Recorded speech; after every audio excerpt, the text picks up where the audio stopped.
Sophia, can you hear us? Yes, I can hear you. Yes, can you speak just a bit just to check for the sound if it's good or not? Do you hear the sound? Yes, perfect. I can hear you and we see you in the room. Perfect. Thank you very much. Yeah, I will try to adjust the light a bit so that you don't. Or does it work like this? Yeah, that's perfect. Yeah. Okay, good. Thank you. Thank Thank you. you. Thank you very much.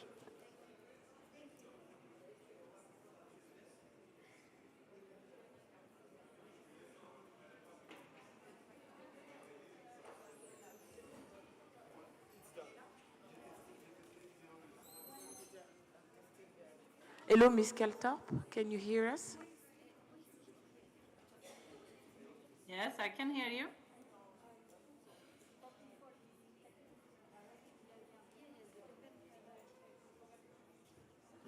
So, Sophia, we are going to start soon.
filles qu'elles viennent, s'il te plaît. Ça va, Jenny?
Welcome, everyone.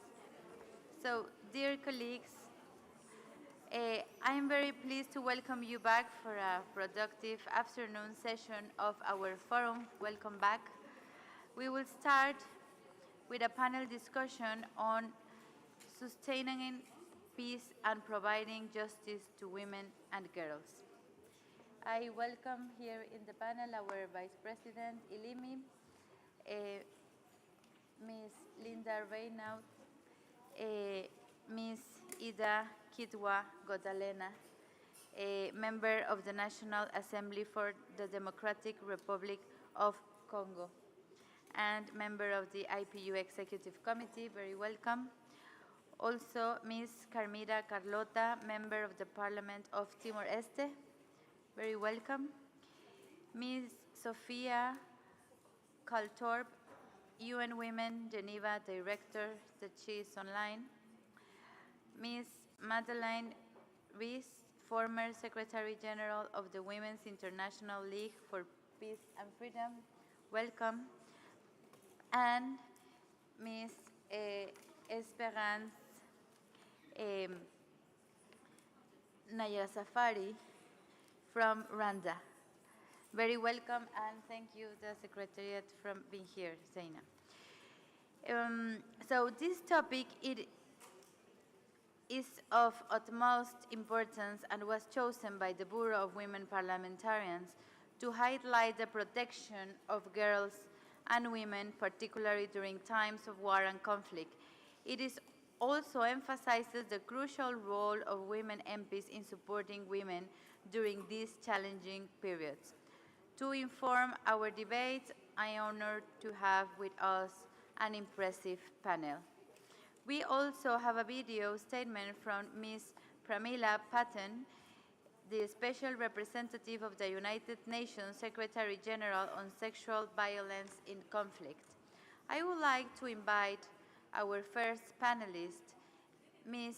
Kitwa Godalena from the Democratic Republic of Congo and member of the IPU Executive Committee.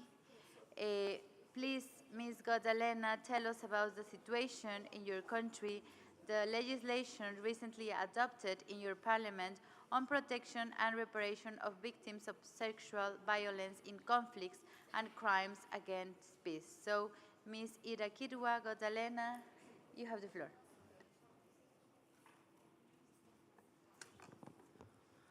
Merci, honorable présidente, honorables députés et sénateurs, mesdames et messieurs. Permettez-moi de remercier la présidente pour la parole accordée et de reconnaître les efforts de son bureau dans l'organisation de nos activités de femmes parlementaires au sein de l'Union interparlementaire.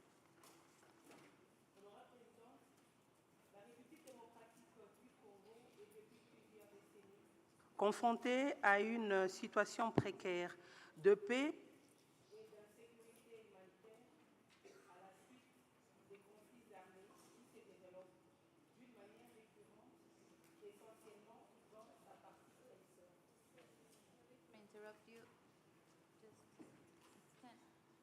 Ça va?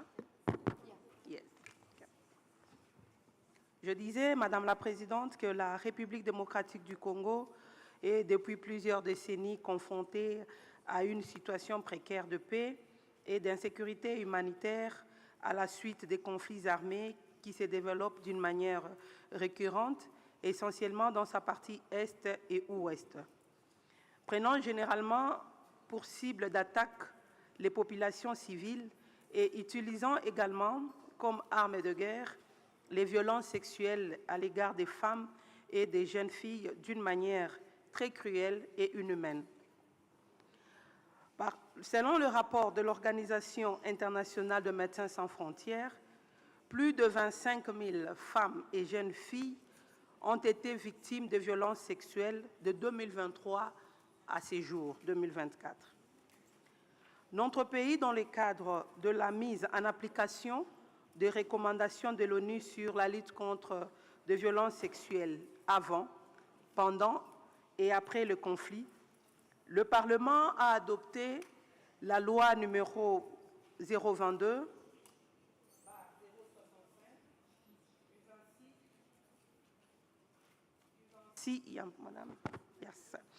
du 26 décembre 2022 fixant le principe fondamentaux relatif à la promotion et à la réparation des victimes de violences sexuelles liées au conflit et victimes des crimes contre la paix et la sécurité de l'humanité.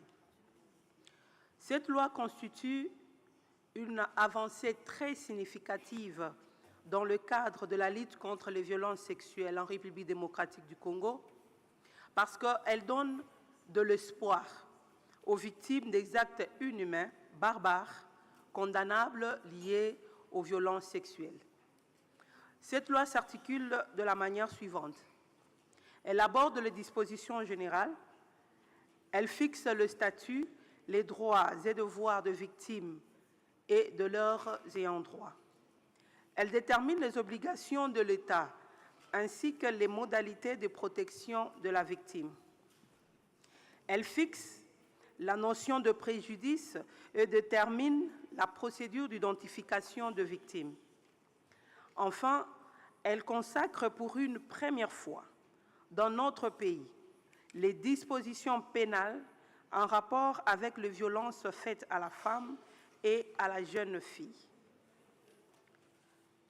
Les obstacles par rapport à sa mise en œuvre, il y a quelques obstacles, c'est notamment l'absence de moyens nécessaires pouvant permettre aux organisations non gouvernementales spécialisées dans la défense des droits de la femme et de la jeune fille à vulgariser à travers la traduction de cette loi dans des langues vernaculaires. Comme vous le savez, la République démocratique du Congo n'a pas une seule langue nationale, nous en avons 4 et plusieurs ethnies.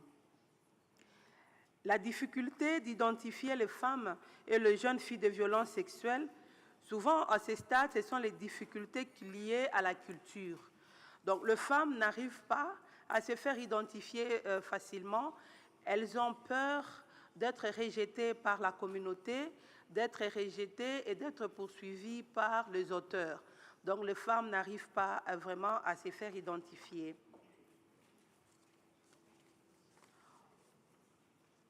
Les victimes se sentent souvent délaissées et souvent plongées dans l'anonymat, comme je venais de le dire, par crainte de représailles de la part des auteurs ou de rejet par leur famille pour le fait qu'elles ont été violées, le rejet par la communauté. Les victimes et leurs ayants droit vivent dans les conditions qui se caractérisent par diverses formes de maltraitance et par la stigmatisation qui sont à la base de leur marginalisation. C'est vraiment un grand obstacle que nous avons pour identifier les victimes. Le moyen déployé pour lever ces obstacles, nous sommes en train d'élaborer au niveau de l'Assemblée nationale du Parlement le budget 2025 et nous pensons l'inscription dans le budget 2025 qui fixera le crédit alloué à la vulgarisation et à l'identification des victimes. Les avancées en cours concernant les questions d'une justice transitionnelle en République démocratique du Congo, le débat est en cours. Concernant l'instauration d'une justice transitionnelle, néanmoins, les cours et tribunaux, depuis la promulgation de la loi, se saisissent d'une manière très régulière des cas de violences sexuelles dont sont victimes les femmes et les jeunes filles.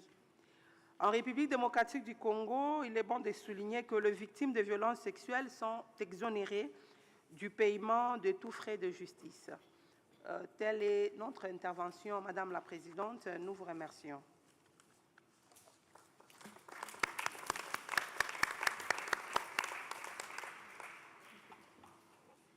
Merci beaucoup, Ms. Ida Kitwa-Godalena. Thanks for this very informative presentation. Thank you so much for being here. I would like to invite our second panelist, Ms. Carlota from Timor-Leste. Please tell us about the lessons can be learned from the experience of women's participation in transitional justice in your country, which was set up to seek the truth about human rights violations that took place between 1975 and 1999. What were the successes and gaps in these processes, we would like to know, and how do you think gender equality should be mainstreamed today in post-conflict and fragile states seeking to rebuild? So, Ms. Carlota from Timor-Leste, you have the floor. Thank you, Madam President. Ladies and gentlemen, the 1999 referendum was a significant milestone in the history of the Timorese people as it determines their independence, with the aim to promote the national reconciliation, to sustain peace and provide justice to all who suffer from the conflict. The Commission for Reception, Trust and Reconciliation, CAVR, was created.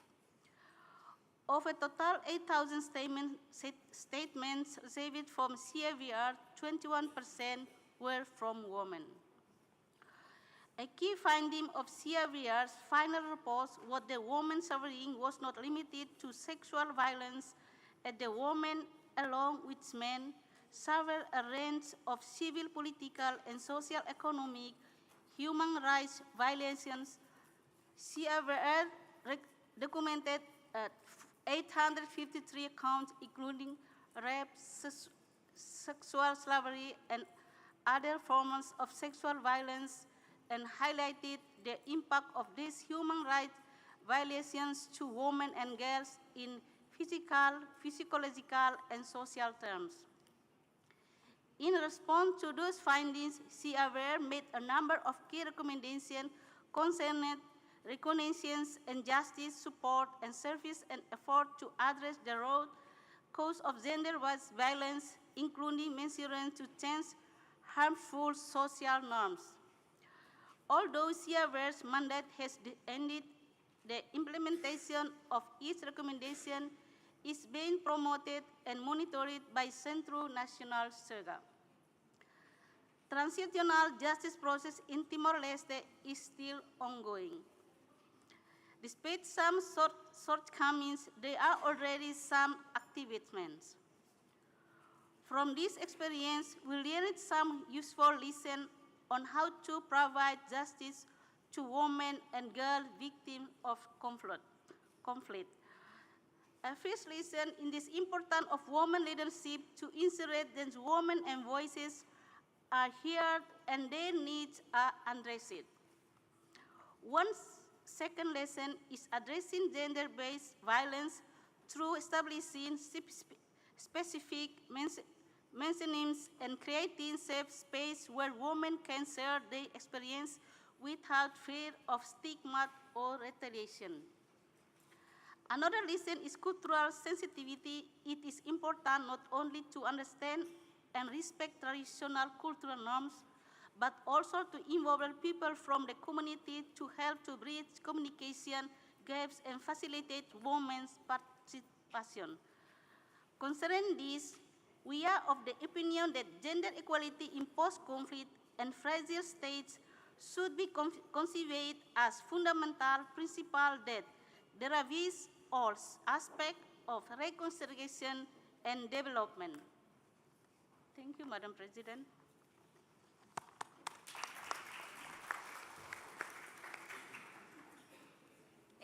Thank you, Ms. Carlota from Timor-Leste, for this valuable contribution. Thank you so much. I would like now to turn to our next panelist, who is online, Ms. Sofia Kaltorp, UN Women Geneva Director and Chief of Humanitarian Action. We would like the next time you will be in person, because you are very near in Geneva, and all of women here, we make a big effort to be here. So I think next time it will be great to have the UN Women Geneva Director and Chief of Humanitarian Action in person. You have the floor.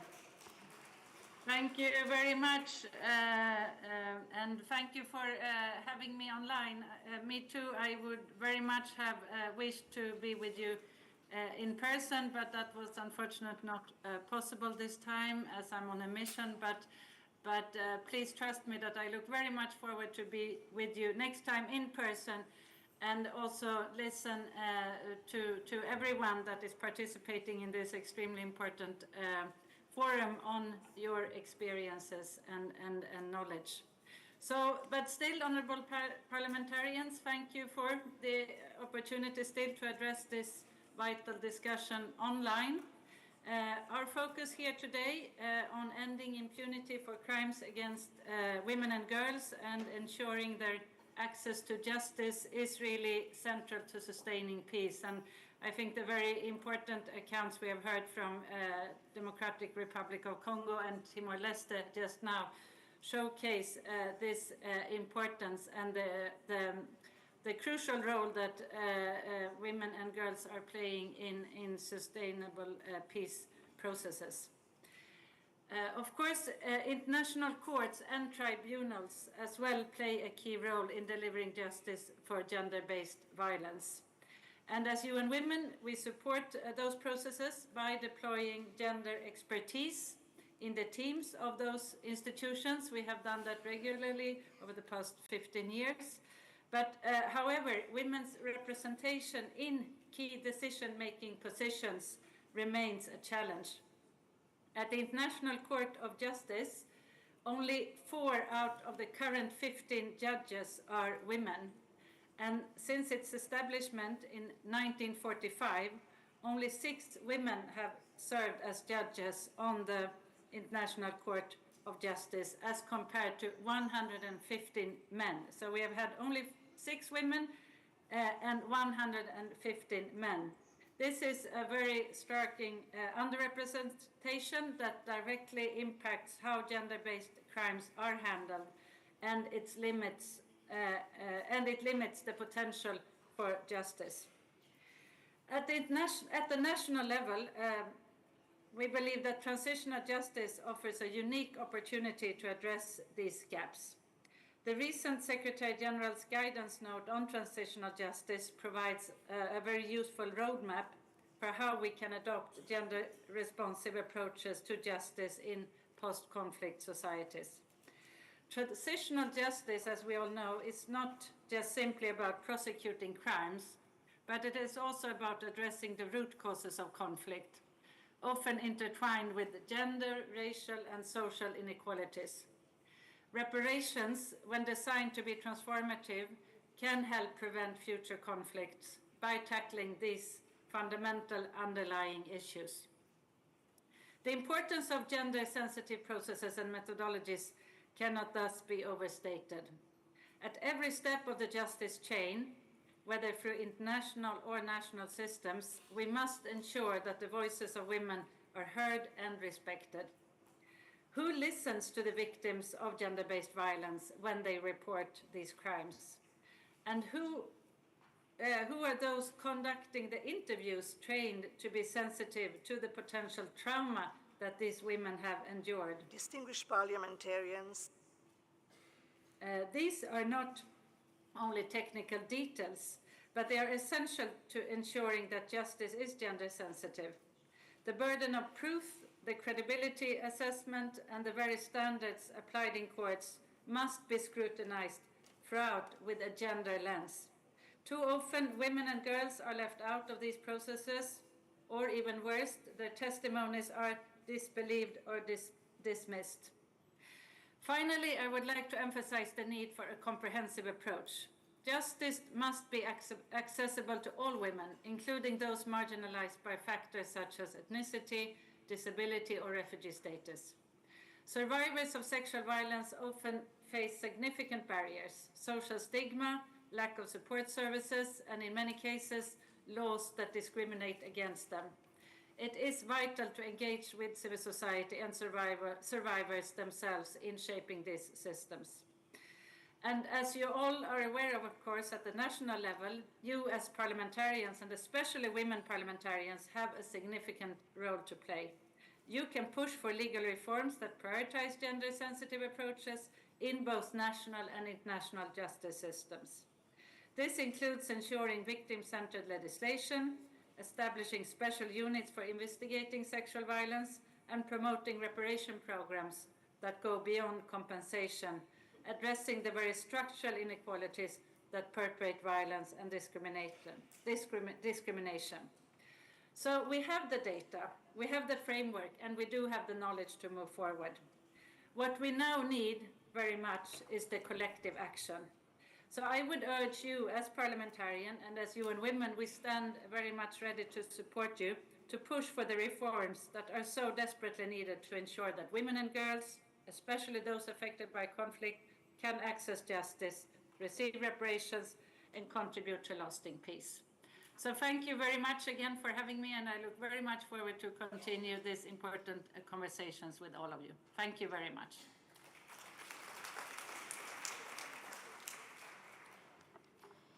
Thank you, Ms. Kaltor, for this contribution. And we need more commitment from UN Women with the Forum of Women Parliamentarians, as you have said. I would like to give the floor to our next panelist, Ms. Madeleine Rees, former Secretary General, Women's International League for Peace and Freedom. Ms. Rees, from the perspective of a civil society organization, please tell us more about the importance of participation of justice and how parliaments can better prevent and respond to sexual violence and other crimes against women during after conflict. So, Ms. Rees, you have the floor. Many thanks. And before I start, because I'm with all of you as parliamentarians, I just want to pay tribute to one of the great Austrian parliamentarians, Helga Konrad, who sadly died yesterday. She was an indefatigable and powerful advocate for women's rights. She was one of the leaders in anti-trafficking. She led the Trafficking Task Force of the Stability Pact. She led the OSCE trafficking elements. And I have to say, speaking firsthand as a friend and colleague, I was proud to have worked with her in the Balkans, where governments were so scared of her that they actually termed her "she who must be obeyed." She was the sort of person who never gave up, and I think it's very important that we all bear that in mind, because as parliamentarians, this subject has got to be one of the most important ones that you will have. We're having this conversation on conflict-related sexual violence and how to deal with it because the Women, Peace and Security agenda started with 1325, and that went a little bit wrong. As WILF, we had tried very hard to get in root causes, to look at the arms production, trade, and use, to actually say we needed to look at the development of militarism and how that created conditions for conflict. Also, economic exploitation and inequalities between nations. It wasn't there, and instead we've seen the WPS resolutions co-opted to a certain extent to bring women into those structures rather than to change those structures. So women and security is one of the mainstays of 1325, not the direction perhaps we had wanted. As Lema Bowie, the Nobel laureate, said, let's not pretend we'll stop conflict-related sexual violence until we stopped conflict. But we are where we are, and this is an evolutionary process. I'm really pleased to have heard what we've heard today from the other contributors, showing how law has progressed massively in terms of our understanding of what sexual violence is. We've had amazing progress through the jurisprudence of the ICTY and the ICTR. We've moved from that into the Istanbul Convention. But when you think of what happened with the ICTY and ICTR, it's one step forward and one step back. We had amazing women go to testify, but only 13% of those who testified at the ICTY were women. And guess what they testified to? They testified to conflict-related sexual violence.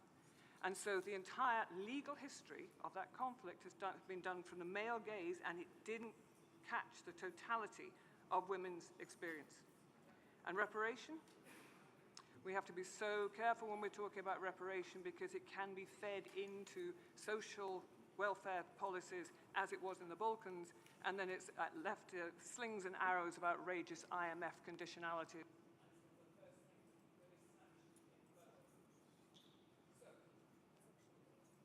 Strand one, we have law. We have another strand, which I think is now really permeating, and everything we've heard today I think shows how well that is progressing, and that is to understand that conflict-related sexual violence is part of a continuum. It doesn't just happen out of nowhere. It's built on the levels of domestic violence, of rape, the trolling, the harassment, and everything else that is done in peacetime, and then after conflict as a continuum. The fault lines are already there, and unless you as parliamentarians do what they're trying to do in DRC, and that is really take seriously the legislation which regulates how violence is dealt with, taking it seriously and pushing for real change, not as in the United Kingdom, one rape reported every hour in London and less than 9% ever getting effectively prosecuted, and sometimes waiting 4 years for that to happen. It's outrageous and it must stop. It has to be taken seriously. So that's strand two, understanding better how the domestic feeds into the international. And then strand three, probably at the beginning, patriarchal thought patterns linked to structural power. And we know that because of all the work we've been doing now, and the other strand we need to bring into this conversation and referred to by Sophia, which is the political economy discussions. We need to understand the power dynamics in communities. And where do we learn those? From the women who live in those communities. We need to do a gender analysis of how that power dynamic works, who owns the tools, what rights do women have to employment, to education, to participate in governance structures, to be part of the justice system, to be the judges. All of those things are fundamental. If we were able to at least address some of those, we would start changing the context within which those happen, and we have to find the economic support to make those work. Let's rethink our financial systems of support away from humanitarian, away from development, into what is it that is really needed to change those dynamics and make a comprehensive change. Law has now given us a way to really bring that analysis into the foreground.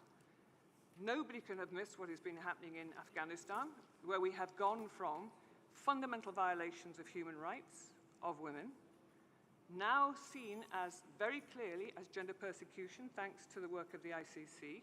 And now we need to push for that to be named for what it really is.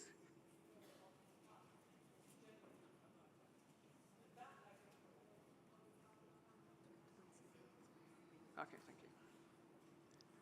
Am I rebooted? Yes. Jolly good. That, I think, will help us to better understand the structural nature of the discriminations which lead to conflict and conflict-related sexual violence. So, in conclusion, as parliamentarians, if you can pull all those strands together into a comprehensive framework, then we will be looking at the fault lines before conflict happens, addressing violence upstream, changing the economic inequalities, changing the gender relations, which are so causal, and hopefully moving towards a space when our conversations about women, peace, and security can have real traction. And one last plea, and that is from community to the national, to the international. Push to ratify the Istanbul Convention. push to make sure that the issues that I've raised here and are being raised by others are included in the work of the Human Rights Council, through the work of the fact-finding missions, through the work of the UPR, through the work of the treaty bodies. And if we pull all of those together, then maybe not next year for the anniversary of 1325, but maybe 5 years later or 10 years later. But evolution is slow, but I think we have the possibility of making it work. Thank you very much.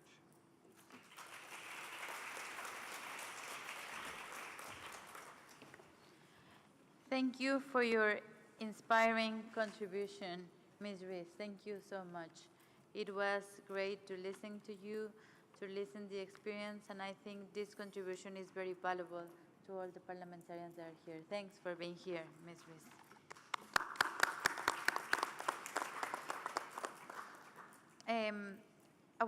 A warm thank you to all our panelists for having accepted our invitation to join this panel. Let us now play a video statement by Pramila Patten, UN Secretary General's Special Representative on Sexual Violence in Conflict. But next time we will tell UN women they have to be here, having the commitment with our organization and just not sending videos. But now with the video, so there we have. Distinguished parliamentarians, ladies and gentlemen, we meet at a time when conflict-related sexual violence is again in our daily headlines, and its unabated brutality on 21st century battlefields continues to shock the collective conscience of humanity. We also meet at a time when gender equality gains are being rolled back, when weapons continue to flow into the hands of perpetrators, whilst the vast majority of victims remain empty-handed in terms of reparations and redress. Despite increased international awareness, the global trend lines continue to worsen, with sexual violence continuing to be used as a tactic of war, torture, terrorism, and political repression, and civilians, particularly women and girls, targeted with rape, gang rape, and abductions by state and non-state armed groups. Right now in the Sudan, DRC, and Haiti, amongst other countries, women and girls are being brutalized and terrorized by sexual violence, often committed at gunpoint. Conflict leaves deep scars. Sexual violence shatters lives and livelihoods, destroys families, breaks up communities, and prevents societies from achieving sustainable peace. Everywhere, survivors demand justice, reparations, and recognition for what they have gone through. With impunity being the norm and justice the rare exception, since I took office in June 2017, I made prevention through justice and accountability as a deterrent one of my strategic priorities for the mandate. In many countries, national legislation fails to provide a framework that recognizes all forms of sexual violence as crimes. Weaknesses in laws and procedures allow perpetrators to escape punishment and deny victims the right to a remedy. Robust justice systems are necessary, not only to punish the perpetrators of sexual violence, but also to prevent new crimes. Addressing this heinous crime demands concerted efforts from all segments of society, including parliamentarians who have the authority to influence judicial reforms that prioritize the prosecution of perpetrators of sexual violence. I urge you to use our model legislative provisions on the investigation and prosecution of conflict-related sexual violence, an important tool developed by my office which contains state-of-the-art provisions of criminal law and criminal procedure law, and intended as a resource to assist you, parliamentarians, in establishing a robust legal framework in line with international norms and obligations. In your efforts, You must strive for a legislative framework that ensures survivors are not re-victimized by the justice system, but rather supported through every step of the legal process. Witness protection programs and trauma-informed legal assistance are essential components of a survivor-centered approach. Similarly, you can and should legislate comprehensive reparations programs that meet the diverse needs of survivors. Reparations that go beyond monetary compensation and encompass a broad spectrum of measures, including psychological support, medical care, educational opportunities, and economic empowerment. Excellencies, history will judge us not just by our words, but by our actions. The role of parliamentarians in securing justice and reparations for survivors of conflict-related sexual violence is indispensable. May our legislative halls everywhere echo with the determination to protect, defend, and restore dignity to the courageous women and girls who have endured unimaginable hardships. Let us commit with unwavering resolve to build a world where their stories are not just heard, but honored, and where justice, security, and reparations are not mere aspirations, but a living reality. Let us continue working on this day and every day to silence the guns, amplify the voices of survivors, and champion their right not merely to survive, but to thrive in conditions of healing and hope. Thank you.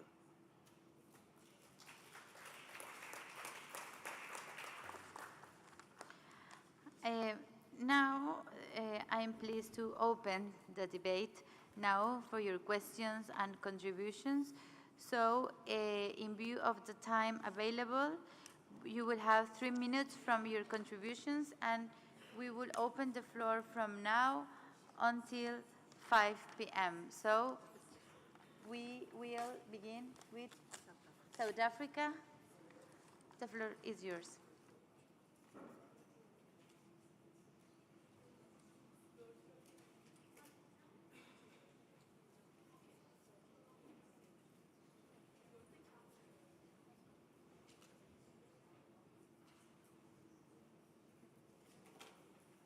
South Africa, the floor is yours. Do you have your... Thank you very much, Madam President. Today, I stand to add the voice of my country, South Africa, to this important discussion. International humanitarian law and international human rights law outline specific protections for women in conflict, safeguarding them against various forms of abuse and guaranteeing access to essential necessities. However, it is deeply troubling that in the present day, numerous countries continue to contravene these laws, leaving millions of women and girls in dire circumstances, deprived of essentials such as food, safe water, toilets, washrooms, sanitary pads, and living in inhuman and disease-ridden conditions.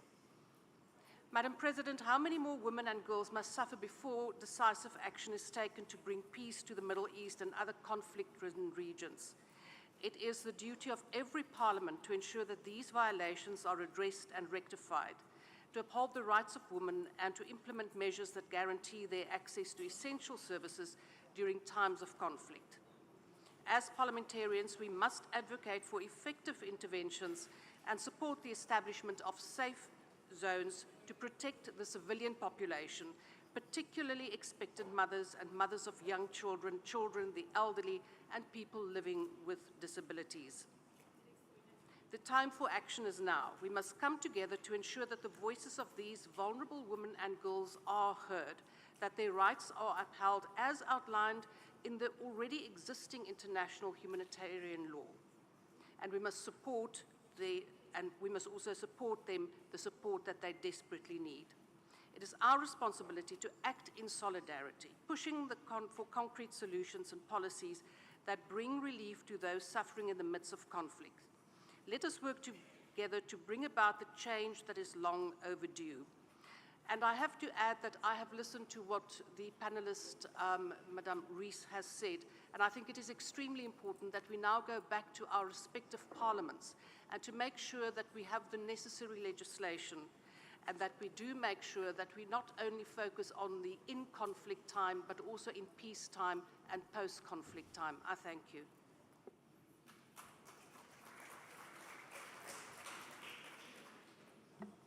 Thank you so much for respecting the time also. Thank you. The floor is for Thailand. Thailand. Oh, welcome, dear friend. Good afternoon, Madam Chair. Ladies and gentlemen, it's very disappointing that women and girls who are the stakeholder for peace and initiatives and the backbone of ground-level efforts to building peace have never been included in peace talks, despite being affected by the conflict directly and indirectly. Reaffirmed by the achievement of SDG Target 16.3 to promote the rule of law in the national and international level and ensure equal access to justice for all.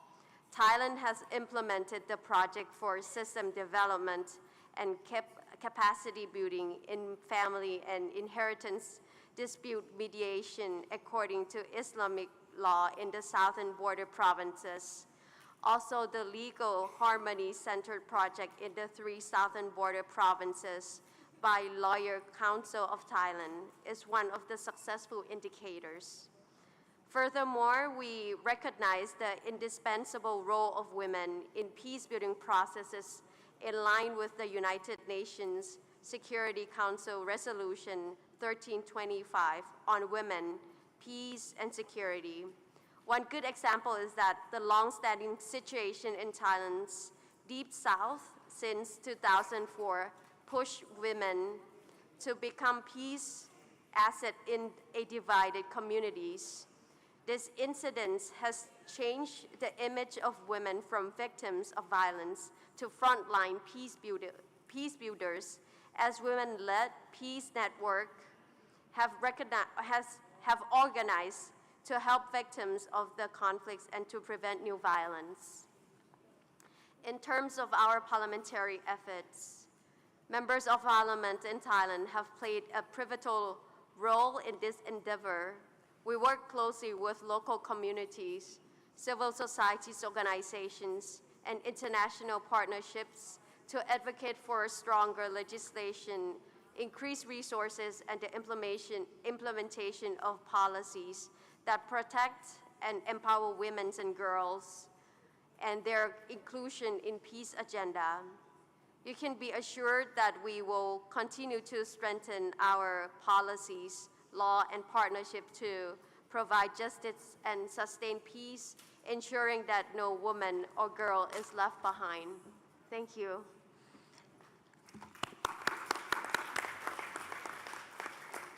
Thank you so much, Thailand, for the great participation. Now the floor is for India for 2 minutes. The floor is yours. Thank you so much, Honorable Chairperson and Delegate. Namaskar, Jai Jagannath.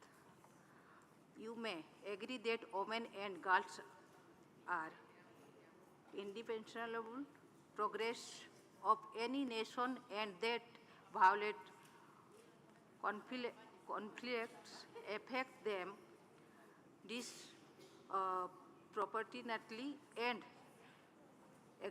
aggravate exciting gender-based inequalities and discrimination. The Constitution of India provides a robust legal framework for promoting and protecting the human rights of women. It guarantees equality before the law and prohibits discrimination based on religion, race, caste, sex, or place of birth. The Constitution also empowers the state to make special provision for women and children for their unemployment. and empowerment. The Parliament of India, being a vehicle of social change, has always been responsive to women's rights and has in act several women specific and women-related legislation for women empowerment.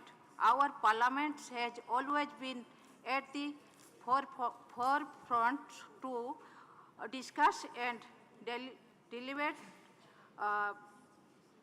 vital issue for women's safety by legislation on policies to secure gender equality based on the principles of justice and encouraging coverage of program for affirmative action by reviewing the redundant law and providing them better access to health and education facility by establishing providing support service like one-step center and working women hostels among many others. The Parliament Standing Committee on Empowerment of Women constituting of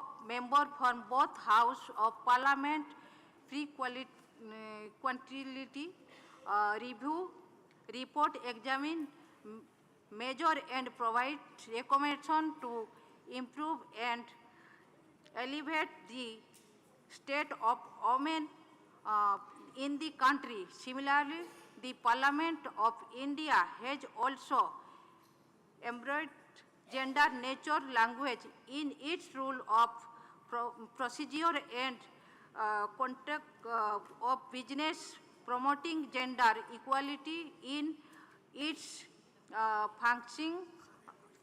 The passing of Women Reservation Act 2023 Nari Shakti Bandhan Adhiniyam by the Parliament of India, which provide for reserving 1/3 of state for women in the Lok Sabha and State Assembly, is testimony Thank of you very India much. commitment toward women-led development. Thank you. Thank you. Thank you so much, Indian, for this contribution. Now, Tanzania, you have the floor. Thank you, Honorable Chair.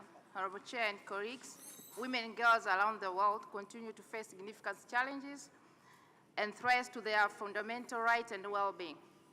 In many countries, women and girls experience a widespread discrimination, gender-based violence, lack of education, property rights, political representation, lack of economic opportunity, and disproportionate impacts from the conflict and instability with high risk of sexual violence, displacement, poverty, and loss of access to health. Protecting and advancing the rights of women and girls is essential, not only for achieving gender equality, but also for building lasting peace and prosperity for all. Ensuring women's full and equal participation in all aspects of society is crucial for sustainable development and peace. When women are empowered economically, socially, politically, community and nations thrive. Honorable Chair, in providing justice and sustainable peace, we all need to strengthen the judicial system to ensure women and girls can access justice, ratify and fully implement international human rights treaties like CEDAW, enact and enforce laws that protect women's and girls' rights, economic empowerment initiative, translate policies into tangible action, both at international and national level. Honorable Chair, Tanzania has made progress in achieving gender equality, like our Constitution recognizes equal rights of women and men. For instance, Article 12 prohibits discrimination on the basis of gender, and Article 13 guarantee equal rights and opportunities. In regard with its recognition, Tanzania enacted national laws to protect women's rights. However, significant challenges remain, especially in areas like violence against women, access to education, and economic empowerment. Efforts are needed to fully implement these laws and policies that protect women's rights. In Tanzania, some of the laws are the Sexual Offense Special Provision Act of 1998, which criminalized various forms of gender-based violence, including rape, sexual assault, and female genital mutilation. We also have the 2016 Gender Development Policy. We do have the Law of Marriage Act of 1971, which provides for equal rights and responsibility between spouses. The Anti-Trafficking in Person Act of 2008, of which prohibits human trafficking, including the trafficking of women and girls. Empowerment and Labor Relations Act of 2004, that prohibits discrimination in employment on the basis of gender. And we do have Land Act and the Village Land Act of 1999 that provide equal rights for women to own and inherit lands. Honorable Chair, on the other hand, on the other side of international commitment, Tanzania had ratified the CEDAW, as I've said, 8 of 1985, is a signatory to the protocol of the African Charter on Human and People's Rights on the Rights of Women in Africa, the Maputo Protocol, implemented the National Action Plan on Women, Peace, and Security in line with the UN Security Council Resolution 1325. Recently, Tanzania has taken several initiatives to improve women's access to justice, like we have established the Gender Desk, where Tanzania Police Force has set up a gender desk at police stations across the country to handle cases of gender-based violence, sexual offenses, and other crime affecting women and girls. The aim is to provide a safe and supportive environment for women to report crimes and access justice. We have the legal aid expansion. The government has increased funding and resources for legal and support. Also, the civil society organization has expanded their legal and program to improve women's access to justice. We do have special gender court. In 1929, Tanzania included the specialized gender court to handle cases of violence against women and children.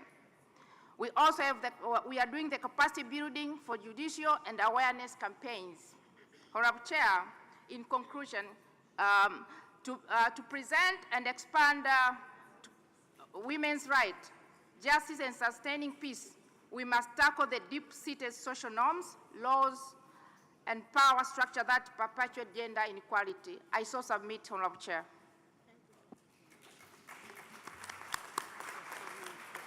Thank you so much. Tanzania now is the floor for North Macedonia. Thank you, Madam Chair. Okay. Distinguished guests, esteemed colleagues, it is an honor to be part of this essential panel discussion focusing on the protection of the rights of women inside the face of war and instability. The reality we are addressing today is not only urgent but also long overdue. The issue we must confront is clear. How can we, as parliamentarians and global citizens, contribute to the prevention of these atrocities, ensure justice for survivors, and end the impunity that so often shields perpetrators? The experience of North Macedonia, a country that emerged from conflict, offers valuable lessons. While the situation in our country may differ from current conflict zones, we have had our own struggles with ethnic tensions, post-conflict recovery, and the advancement of women's rights. As a society that was once embroiled in violence and division, North Macedonia recognizes the critical importance of prioritizing gender equality and empowering women and girls as essential components of lasting peace and development. In times of conflicts, the vulnerability of women and girls increases dramatically. Gender-based violence, including sexual violence, becomes not just a tool of war, but a systematic crime that tears at the social fabric of nations. In the Balkans, we saw the devastating impact of war on women's lives during the conflicts of the 1990s. Women were subjected to atrocities that left deep scars on individuals and communities. Today, we must work to ensure that such violations are neither forgotten nor repeated. The role of parliaments is crucial in preventing and addressing sexual and gender-based crimes in conflict situations. Our parliament has been proactive in adopting legislation to protect women and girls from all forms of violence. Key reforms, including the law on prevention and protection from domestic violence and the law on gender equality, have strengthened our national legal framework. These laws ensure that gender-based violence is addressed as a serious crime, and they provide survivors with access to essential services, including legal aid, psychological support, and shelters. However, more must be done, particularly when it comes to conflict-related sexual violence. We need to advocate for stronger international cooperation to ensure that perpetrators are held accountable and that survivors receive justice, no matter where these crimes occur. Parliamentary diplomacy and legislative collaboration between nations can play a pivotal role in closing the gap between promises and action. To conclude, we know that peace is not simply the absence of war. It is the presence of justice, equality, and opportunity for all. Women's rights are not a secondary issue. They are central to the sustainability of peace. Building inclusive societies where women and girls can thrive is the best guarantee for lasting stability. Thank you.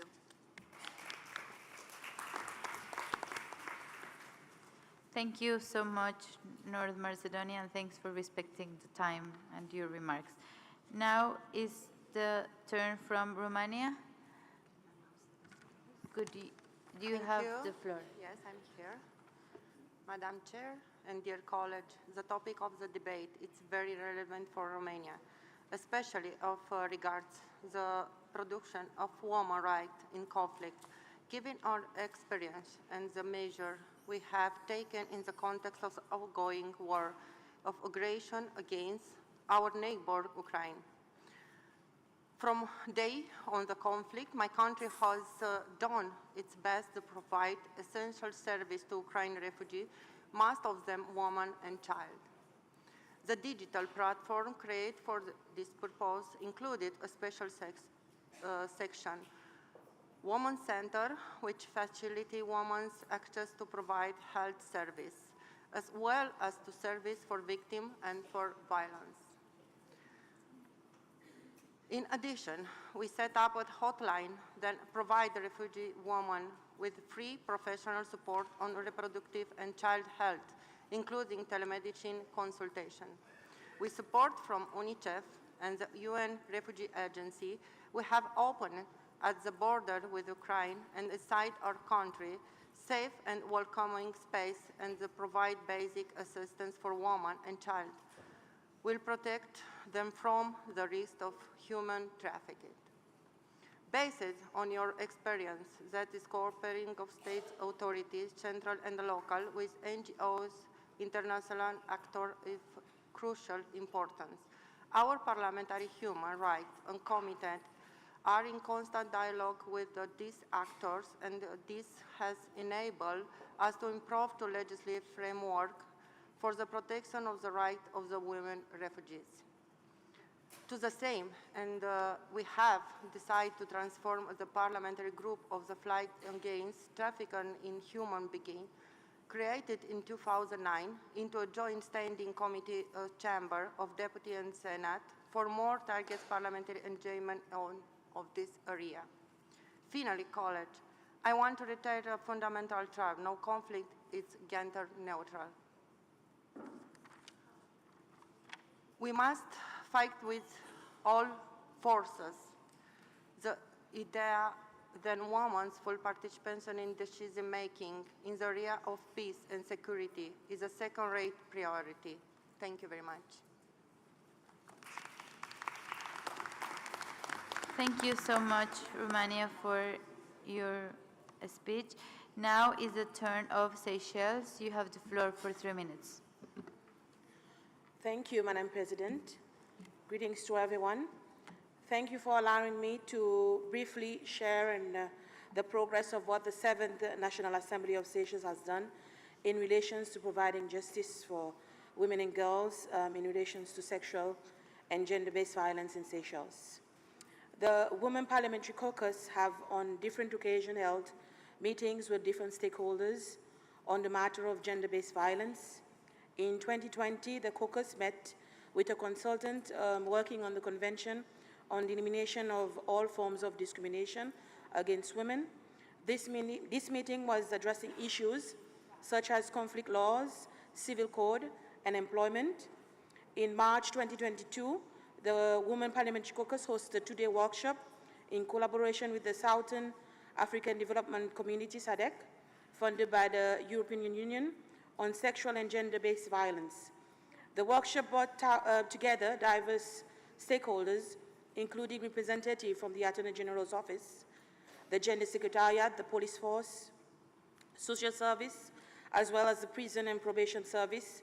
The goal of the workshop was to review the gender-based violence-related legislations governing and the entities sensitize and enhance the capacity of parliamentarians on gender inequality and gender bias, and improve national coordination of legislative and procedural response to sexual and gender-based violence in Seychelles. To conclude, in 2023, the Women Parliamentary Caucus convened with ministerial stakeholders to review key recommendations and constraints that have been identified in the Domestic Violence Act and highlighted during the sexual GBV workshop held previously. And additionally, members of the Seychelles Parliament have participated in a consultative process of developing the new National Gender Policy and Action Plan for Seychelles. Thank you for listening.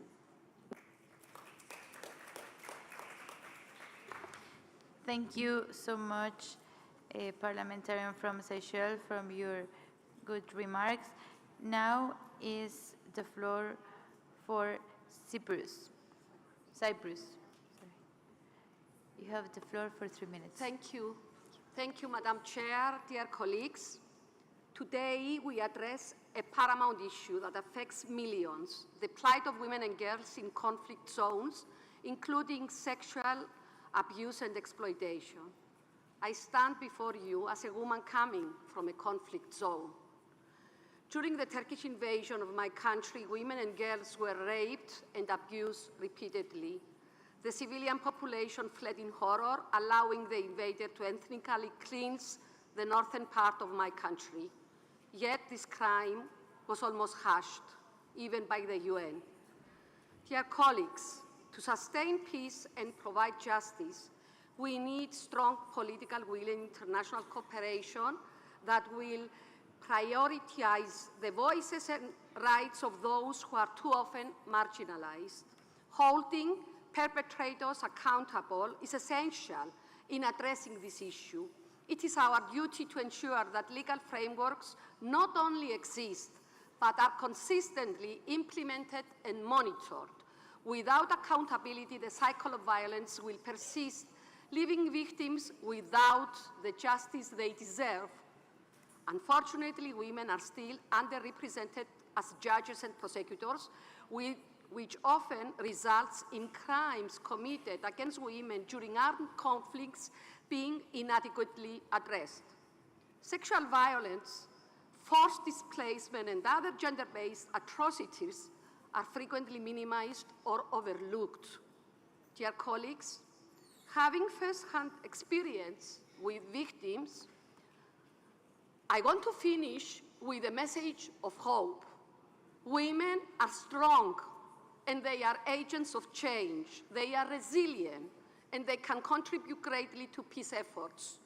Inclusive peace processes that integrate their perspectives are essential to create more comprehensive solutions that address the root causes of conflict for building lasting stability. As we move forward, investing in their rights is not just a moral obligation, it is a strategic imperative for peace and security. Together, as parliamentarians, we can forge a path toward a future where every woman and girl lives in dignity, safety, and has justice. Thank you.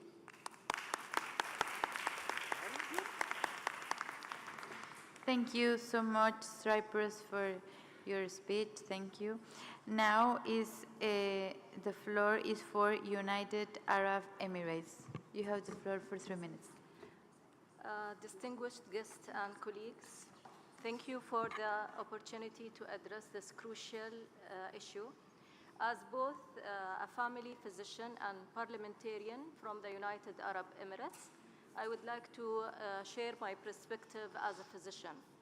I know that during conflict, women and girls face immense challenges, not only physical danger from war, but from violence, exploitation, and loss of basic health care.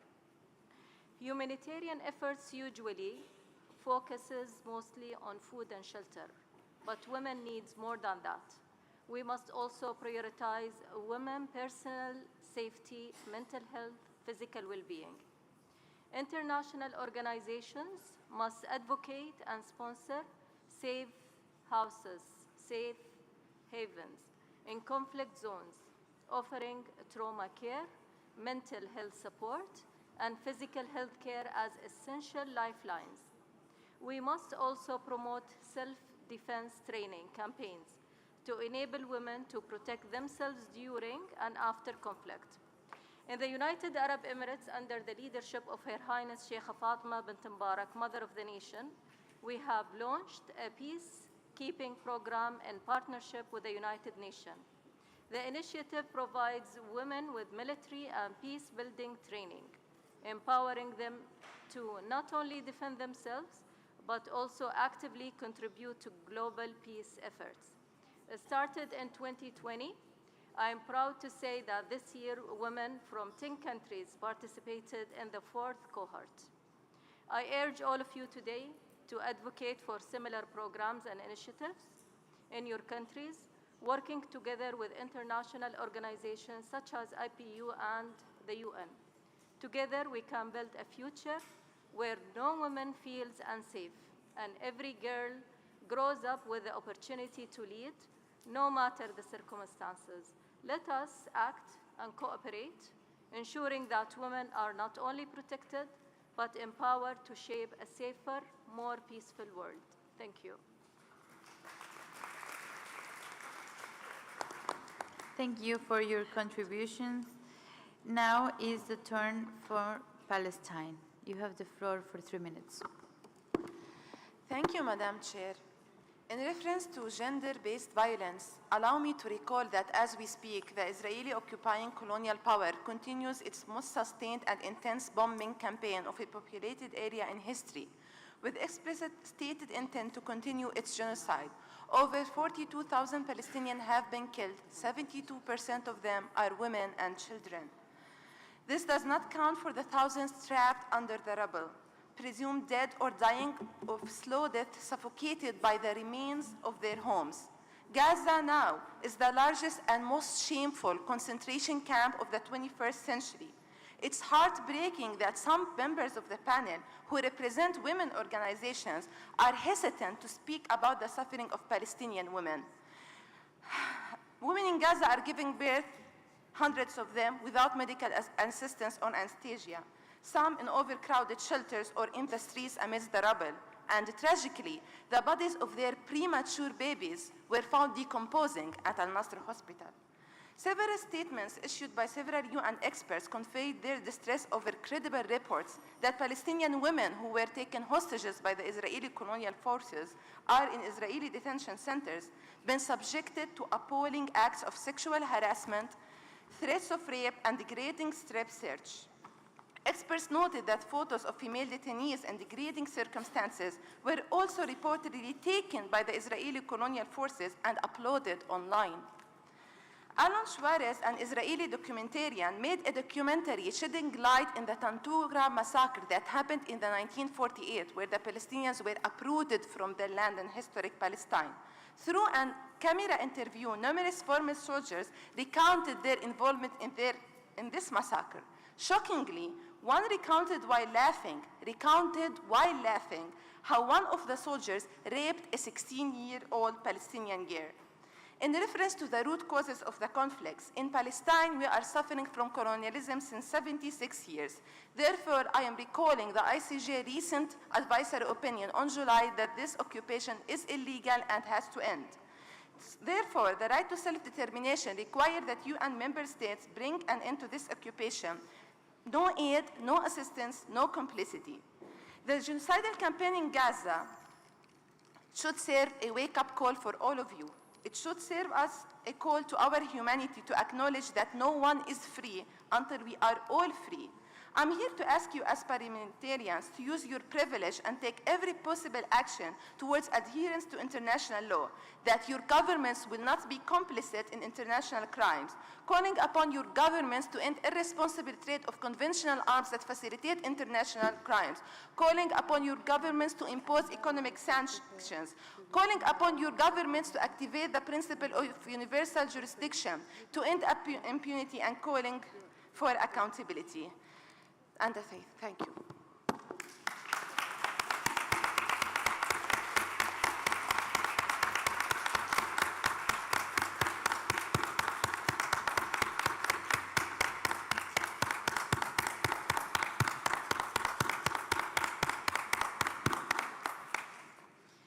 Thank you, dear colleague from Palestine. Now is the floor to Cambodia.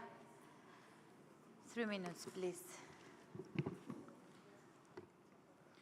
Thank you, Madam Chair. Excellencies, ladies and gentlemen. As a country known for armed conflicts for nearly 3 decades, the royal government of Cambodia highly values peace and considers women as the backbone of the Cambodian society and economy. Activities to sustain peace and providing justice for women and girls include the following. Cambodia was the lead country for the formulation of the Regional Plan of Action on Women, Peace and Security, which was adopted by the ASEAN leaders in 2022 in Phnom Penh at the ASEAN Summit chaired by Cambodia. Although we do not have yet a national action plan on WPS, but we have actively implemented the 4 pillars of the WPS agenda for many years, especially in combating violence against women. Laws to protect women's rights include the law on the prevention of domestic violence and protection of victims, the law on suppression of human trafficking and sexual exploitation, the labor law prohibiting sexual harassment and indecent behavior in the workplace, the criminal code prohibits discrimination against women and stipulates punishment. We also implemented 3 national action plans to prevent violence against women since 2011. We implemented the 5-year National Strategic Plan for counter-trafficking in person, especially for women. The government has also provided free-of-charge lawyers to ensure poor women's access to justice and holding perpetrators accountable for their abusive behavior. The judicial police officers of the Ministry of Women's Affairs are responsible for helping the women victims of gender-based violence in seeking justice through the legal system. Our judges and prosecutors were trained on CEDAW and the domestic violence law. National mechanisms to combat violence against women include the Ministry of Women's Affairs, the Cambodian National Council on Women, the Technical Working Group on Gender-Based Violence, the establishment of provincial working groups, bringing police, healthcare providers, local authorities, legal and social service providers,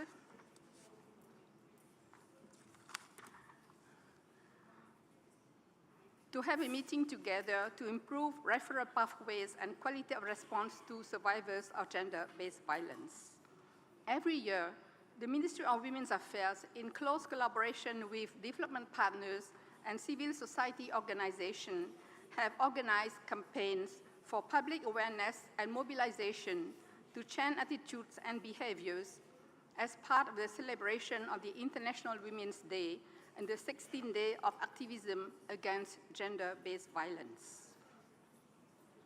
I would like to conclude by affirming that the royal government of Cambodia will continue to empower women ensuring equal opportunities for access to education, health, and employment as part of building back better from the COVID-19 pandemic.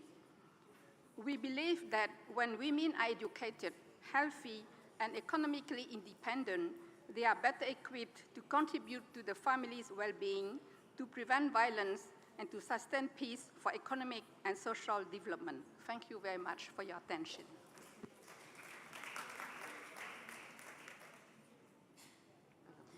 Thank you so much.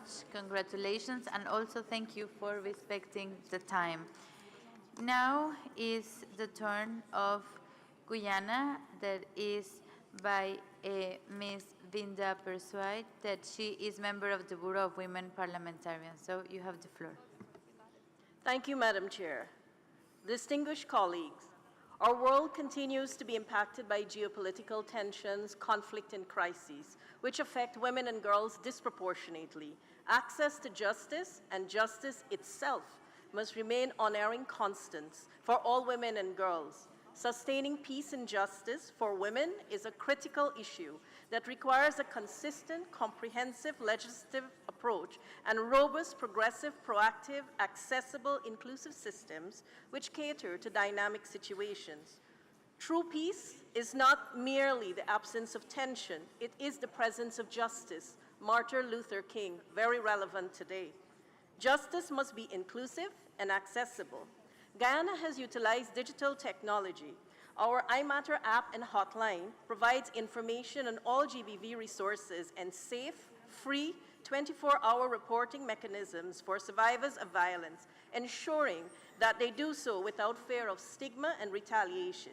In conflict and post-conflict settings, this is key, where social norms and fear may hinder reporting. Gender-responsive national legislation and judicial systems play a vital role in ensuring women's access to justice and accountability.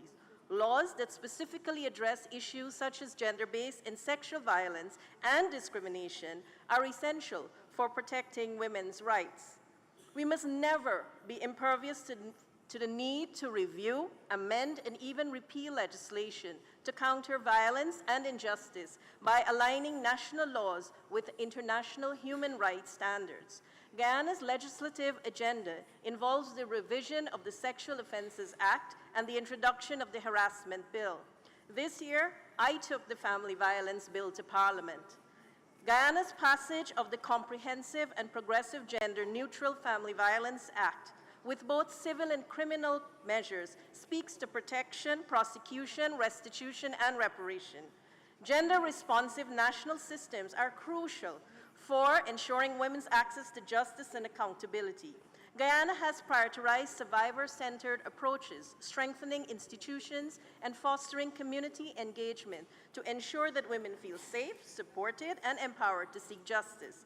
This contributes to individual healing and also promotes broader societal stability and equality. The national response mechanisms yielded a gender policy, a GBV framework, stakeholder referral pathway, training of law enforcement officers and the judiciary, and for the first time in our region, Guyana's Hope and Justice Centers, which provide for free medical, psychological, legal, socio-economic, and shelter support under one roof, providing critical services which are essential for recovery, empowerment, and efficacy. Madam Chair, such a comprehensive approach along with public education helps to dismantle systemic barriers that prevent women from accessing justice. These innovative and adaptable models are powerful catalysts to ensure that justice in conflict and post-conflict situations is never denied to women and girls, even as all of us collectively and continually advocate for peace, safety, and security in every corner of our world. I thank you very much for listening.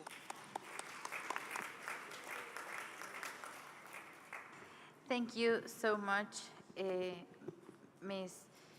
Vinda Persaud from the Bureau of Women Parliamentarians. Now it has the floor Egypt, also is the second Vice President of Women Parliamentarians. You have the floor.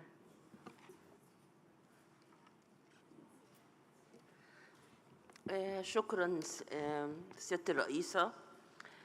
الحضور الكريم، يتداعى إلى أذهاننا آلاف النساء اللواتي يتعرضن اليوم للاستهداف المتعمد في مناطق الحروب، وملايين النساء اللواتي تركت لهن مسؤولية الحفاظ على حياة الأسر أو اتخاذ قرارات بشأن البقاء أو الفرار، والحوامل التي لا خيار أمامهن سوى أن يلدن أطفالهن في ملجأ يتعرض للقصف من دون أي مساعدة طبية، وملايين النساء والفتيات اللواتي جردن عبثية الحرب من قوتهن وقدرتهن.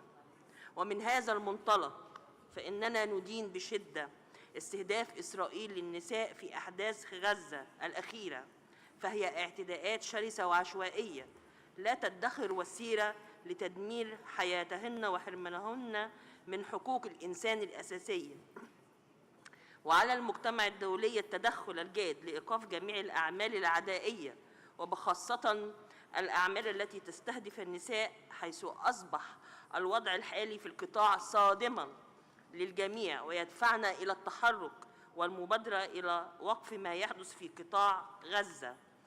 الحضور الكريم، إننا نناشد حكومات دول العالم أن تفي بوعودها التي قطعتها طوال عقود من أجل حماية حقوق النساء والفتيات، حيث يتعين عليها أن تؤكد على اعترافها بحقوق المرأة كجزء من حقوق الإنسان، والتحرك بسرعة من أجل تطبيق حقوق النساء والفتيات، وذلك من خلال تعزيز حماية المرأة في حالات الصراع وضمان إشراكها في جميع جوانب عمليات بناء السلام وتسوية الصراعات والمصالحة، وتشجيع إدماج المرأة في العمليات السياسية والانتخابية وفي الحوكمة الوطنية وفي هياكل قطاع الأمن وفي عمليات السلام كمراقبين لاتفاقيات وقف إطلاق النار وفي إدارة النزاعات ومنعها. كما نؤكد أيضاً على ضرورة تمكين النساء والفتيات من خلال دعم المرونة الاقتصادية للنازحات واللاجئات ودعم المجتمعات المضيفة وتطبيق إجراءات مستدامة. وننوه كذلك في هذا المقام للتعزيز الفعال لتعليم قيم التسامح والسلام واحترام المرأة من خلال مختلف المؤسسات المجتمع المدني ووسائل التواصل المجتمعي والمناهج الدراسية من أجل القضاء على جوانب المعتقدات والممارسات والأنماط الثابتة التقليدية والثقافية التي تضفي مشروعية على العنف ضد المرأة وتؤدي إلى تفاقم استمراري والسماح به. وختاماً، شكراً على حسن استماعكم.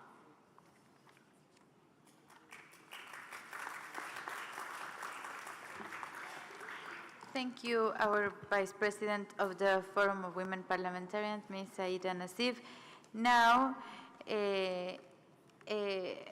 has the floor Iran. You have the floor for 3 minutes. Thank you, Madam President. Sorry, Ms. Azad is in the bilateral meeting. I humbly request you to postpone the statement. Okay. Thank you. Now is the turn of Ukraine. Dear Lesia, that is former President of Women Parliamentarians, glad to have you here. You have the floor. Thank you, Madam President. It is a pleasure for me to be here and to participate in the discussion of such an important topic. And when we speak of women and girls' rights in the context of justice and sustainable peace, Ukraine has exceptional experience to share. For 10 years, my country, along with all the women and girls that live in it, have been struggling against armed aggression from our neighbor, the Russian Federation. For 10 years, our women and girls have had to face consequences of this aggression. This is especially true for those Ukrainian women who live in zones of active combat or in areas which have been illegally occupied by the Russian Federation. For the women who live in the areas of Ukraine that are occupied by Russian troops, the situation is the worst. These women are at constant risk of unlawful arrests, followed by torture, followed by rape, and all kinds of inhumane atrocities. 403 women today are held as prisoners of war or as civilian hostages by the Russian Federation. This is just an estimate number because the real number is likely to be much, much higher. There are thousands of women and girls who are believed to be missing in action, or simply missing. And these thousands are most likely to be, as we speak, in Russian torture centers.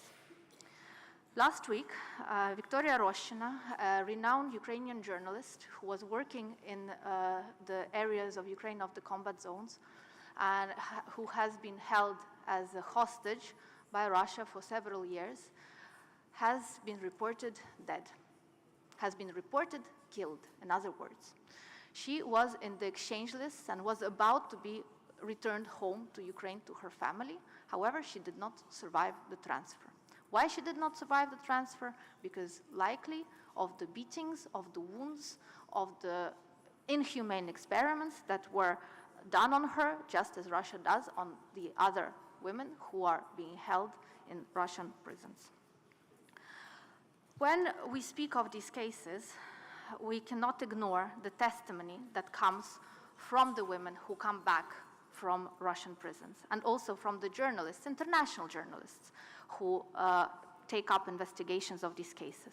Polish journalist Monika Andruszewska, who was coordinating the documentation of activities in at the Polish Piłsudski Institute, reports, when we document evidence of crimes in the liberated territories of Ukraine, we observe that one of the tools used by the Russian army to control the population is precisely the fear of sexual violence. Women are afraid to leave their homes, avoiding any contact with the occupiers.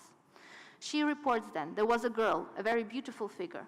They all raped her. She had long red hair. She resembled an actress. When I asked her why she was here, she replies that she had a brother in the armed forces of Ukraine and that she has been threatened and taken captive because of that by the Russian army.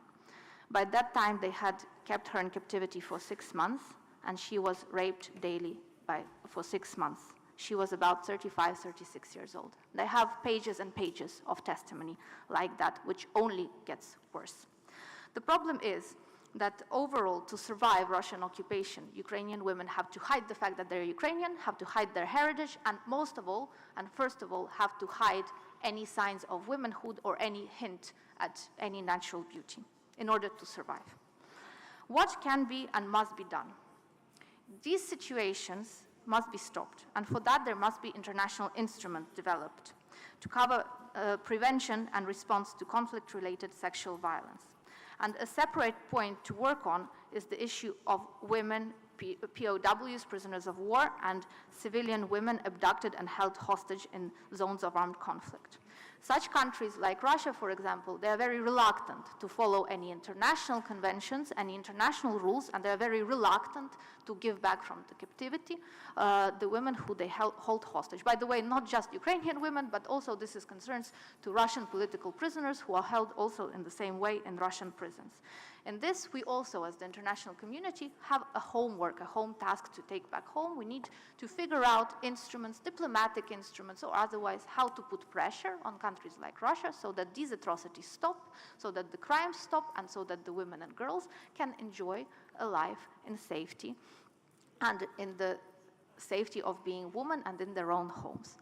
And finally, unless we solve these issues, we cannot speak of sustainable peace, and we cannot speak of just sustainable development in any kind of societies. Thank you.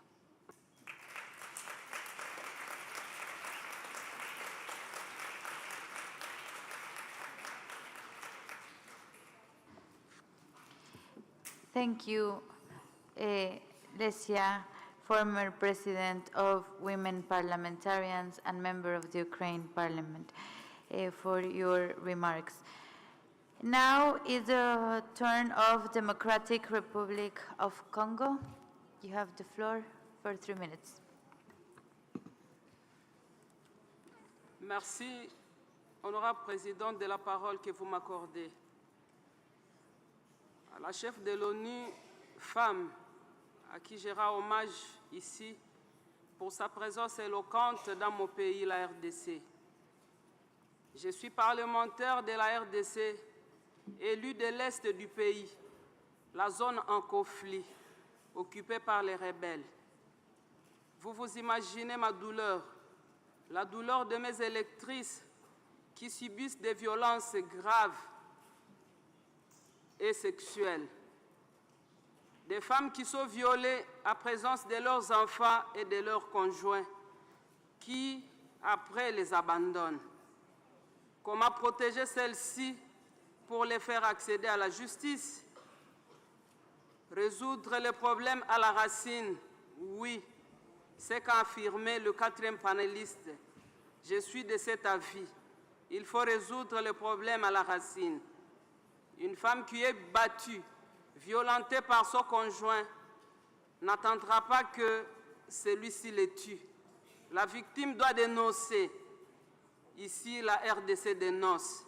Elle crie au secours. Les bourreaux doivent-ils s'expliquer, donner les raisons pour lesquelles ils violent et tuent? La RDC a mis en place une loi pour la protection et la réparation des femmes victimes de violences sexuelles. Mais que faire pour protéger les femmes de cette violence dans les zones occupées par les agresseurs? J'encourage donc ONU Femmes, qui, lui, peut accéder à ces zones en conflit, de soutenir ces femmes qui subissent des violences graves des droits humains dans ces zones en conflit. Je vous remercie.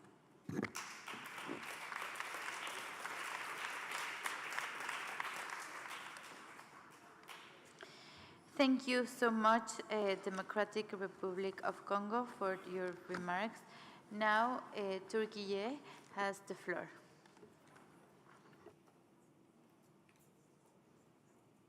Thank you, Madam President. Dear President, distinguished colleagues, it's a great honor to take the floor in this session today. Sadly, as the respected speakers talked in their speech, we live in a world where we witness injustices, inequalities, human rights violations on a daily basis. I deeply regret to say that women are often among the most affected by these unfortunate circumstances. However, we also know that women are not just victims. In many parts of the world, there are brave women who raise their voices against injustice and stand with the innocent and the oppressed. Today, I would like to talk about one of these remarkable women. Dear friends, please listen to me, regardless of the limiting views and emotions in your mind and national agendas. Her name was Ayşenur Ezgi Ege.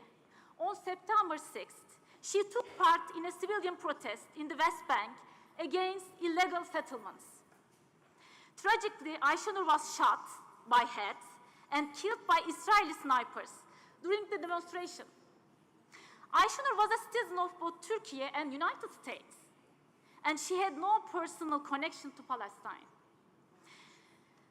She traveled there solely to show solidarity with the Palestinian people, to protest the violence and oppression taking place in the West Bank in Gaza. We know that Israel's activities in the West Bank violate international law, as confirmed many times by United Nations resolutions. The events in Gaza over the past year have escalated into crimes against humanity.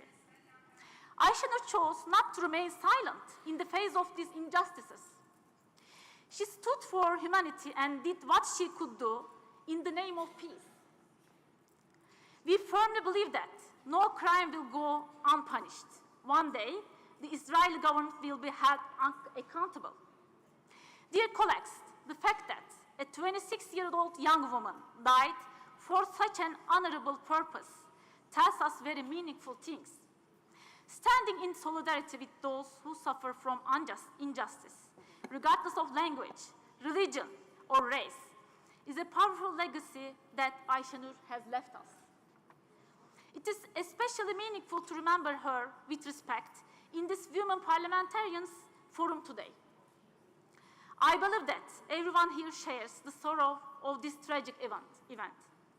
As I conclude, I want to reiterate my vision for a world where all humanity can live in greater justice and peace.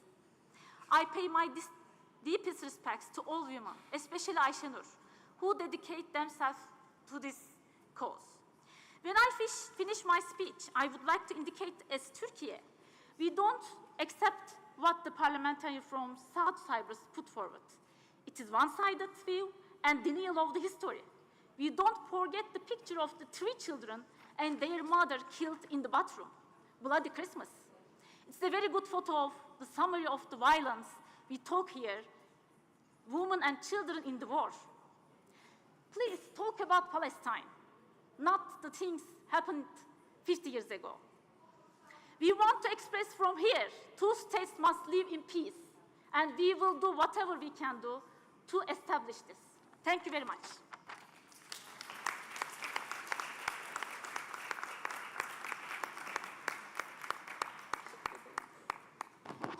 Thank you very much, Turkey, for your intervention. Now is the floor for Cabo Verde. 3 minutes.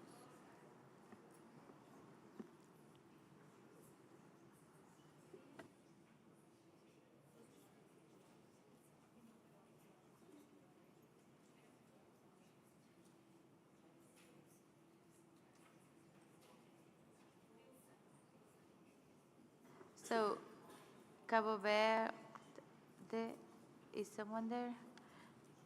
There's not there, but you can move to Russia. No, let's put here. You cannot.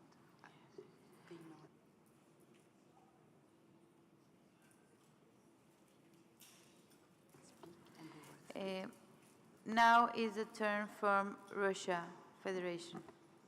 Спасибо большое за предоставленное слово. Уважаемые коллеги, я хочу обратиться к вам от имени женщин Донецкой и Луганской народных республик, Курской, Белгородской, Запорожской, Херсонской областей России. Именно они находятся сегодня в зоне боевых действий.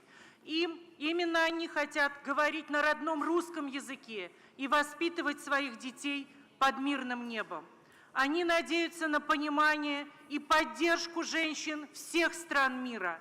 Женщины-парламентарии должны не подливать горючее в огонь конфликтов, как мы это, к глубокому сожалению, увидели сегодня со стороны представительницы украинской делегации, а принимать все меры по тушению разгоревшегося пожара и не верить необъективным данным, которые не соответствуют действительности.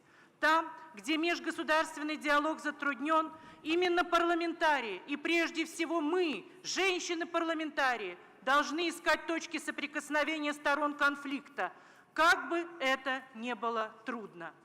И во второй части своего выступления я бы хотела поддержать госпожу Рис и других коллег, которые говорили о том, что нам пора отказаться от патриархальных стереотипов и создавать условия для трудоустройства и продвижения девочек и женщин. Создание возможности для выявления талантливых девочек и женщин, условий для построения карьеры, в том числе научной. Именно это позволило бы обеспечить справедливость в отношении к ним. В России принята национальная стратегия женщин в интересах женщин, которая позволяет не устанавливать квоты, а создавать для женщин необходимые условия для реализации своего потенциала, в том числе в научной и исследовательской сфере. Эти вопросы мы продвигаем в рамках проекта Евразийского женского форума «Женщины-ученые и глобальные вызовы современности». И нам уже многое удалось. Создать благоприятные условия для совмещения традиционной семьи и результативной деятельности в науке, возможности продвижения научной карьеры. Итогом уже упомянутой мной сессии Евразийского женского форума стало принятие коммюнике, обращение в адрес политических деятелей, международных организаций, средств массовой информации и общественных объединений с призывами о всемирной поддержке девушек и женщин в реализации своего потенциала в качестве ученых-исследователей, новаторов, популяризаторов науки. Уважаемые коллеги, с коммюнике можно ознакомиться на официальном сайте Евразийского женского форума. Этот опыт показал себя как очень успешный. Благодарю всех за внимание.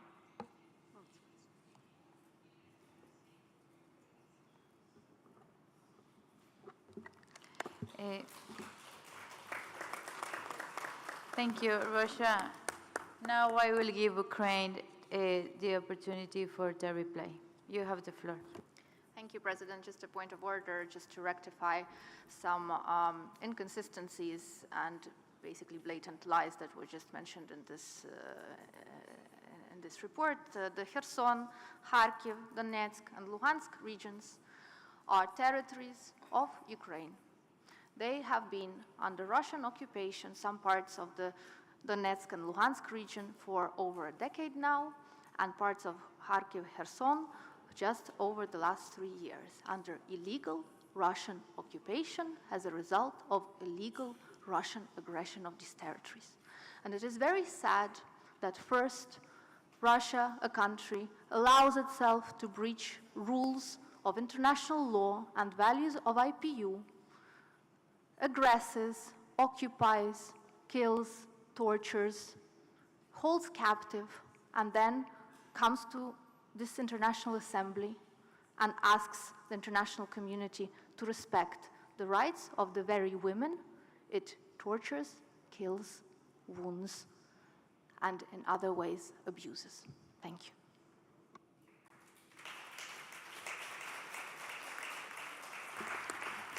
Thank you, Ukraine. I have noted Russia wants a reply, as the statute says, at the end of the countries, you will have the opportunity to reply. The Russia Federation. We have noted the reply. Now, Oman has the floor for 3 minutes. شكرا جزيلا.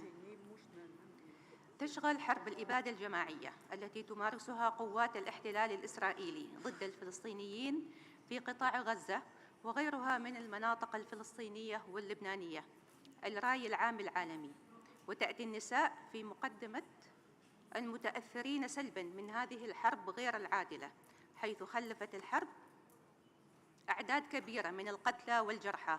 فالاعتداءات في هذه الأوضاع لا تكون جنسية وحسب، ولكنها تكون قاتلة أو تؤدي إلى الإصابة بإصابات بليغة تعيق المرأة عن القيام بدورها في المجتمع على الوجه الأكمل، لا سيما في ظل استهداف قوات الاحتلال الإسرائيلي للمستشفيات بالتدمير الكامل وعدم السماح بدخول المساعدات بشكل عام والمساعدات الطبية بشكل خاص، وعدم السماح للجرحى وخاصة من النساء والأطفال للخروج لتلقي العلاج في الدول الأخرى، مما أدى إلى غياب كامل للرعاية الصحية وخاصة للنساء، والذين قد يكونوا في أشد الحاجة لها، لا سيما في فترات الحمل والولادة أو في حال إصابتهم في هذه الحرب غير العادلة وحاجتهم للرعاية النفسية، ناهيكم عن السجينات القابعات في السجون الإسرائيلية.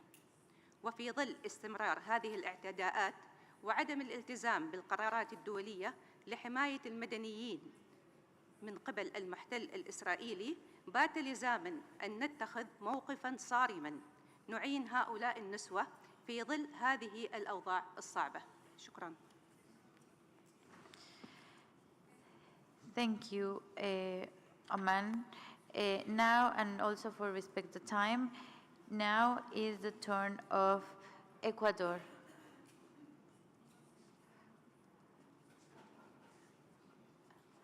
Ecuador is here. I think it will come. Now is Rwanda has the floor. Ecuador is here. Sorry. Yes. Ecuador is here. Tiene la palabra, una disculpa. Muchísimas gracias, señora presidenta. Un saludo cordial para todas las mujeres que nos encontramos aquí luchando por nuestros derechos. Hoy vengo a hablarles de uno de los temas fundamentales para el desarrollo económico y para la justicia social en el mundo, que es el trabajo no remunerado. Diariamente se realizan más de 16.000 millones de horas de trabajo de cuidados no remunerados.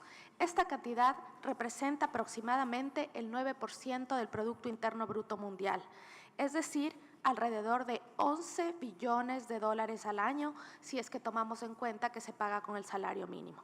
La responsabilidad por el trabajo de cuidado no remunerado recae sobre las mujeres. El hecho de que las mujeres asuman de manera desproporcionada el trabajo de cuidado no remunerado constituye una de las causas fundamentales para su empobrecimiento. Recordemos la declaración de Kigali en el 2022, donde los parlamentarios y parlamentarias nos comprometimos a dar ejemplo en la sociedad realizando el 50% del trabajo diario. Pero ¿qué pasa con las madres solteras? El cuidado recae únicamente sobre los hombros de las mujeres. Recordemos que también nos comprometimos como parlamentarias a invertir en instalaciones que promuevan el equilibrio entre el trabajo y la vida personal y familiar, que sean entornos favorables para las familias. Y sí, en Ecuador lo estamos haciendo. Hemos logrado la instalación de lactarios en el Parlamento ecuatoriano. Sin embargo, me pregunto, ¿y la UIP? ¿Aquí existen lactarios? ¿Qué pasa con las mujeres parlamentarias que somos madres y muchas de nosotras madres solteras y nos reunimos anualmente en la UIP y no tenemos dónde dejar a nuestros hijos porque este no es un espacio amigable? Está bien que existan declaraciones, pero lo más importante es realizar acciones a la interna. En Ecuador promulgamos la Ley de Cuidado el 12 de mayo del 2023 que busca garantizar la licencia de maternidad, la licencia de lactancia y garantiza también que los hombres tengan licencia de paternidad, porque es su obligación el cuidado de la familia. No es una ayuda para las mujeres, sino es una obligación. Sin embargo, creo que es un llamado a la autocrítica dentro de la Unión Interparlamentaria para que todas las mujeres que somos madres y especialmente madres solteras podamos venir a estas reuniones y podamos traer a nuestros hijos que durante una semana necesitan el apoyo y el alimento de la leche materna y el cuidado de sus madres. Muchas gracias, señora presidenta.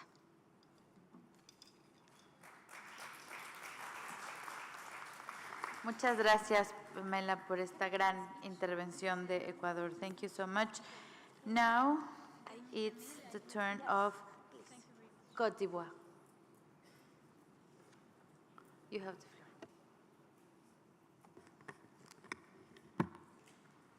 Madame la Présidente, chers collègues, Mesdames et Messieurs, je prends la parole au nom de la Côte d'Ivoire pour vous donner l'expérience de la Côte d'Ivoire. En effet, pendant des décennies, mon pays a été secoué par la guerre, par des crises. Et Dieu voulant, avec l'avènement du président Alassane Ouattara au pouvoir, qui a une vision pour son pays, le conflit s'est arrêté et sa stratégie était la suivante. 1. Il a une vision. Il a estimé que pour réconcilier les Ivoiriens, il fallait déjà combattre l'inégalité dans les régions. Donc, au niveau des infrastructures, il s'est mis à fond. Aujourd'hui, vous partez d'une région à une autre par le bitume, d'un département à un autre par le bitume, et ainsi de suite. Les travaux ne sont pas terminés et le pays est en chantier.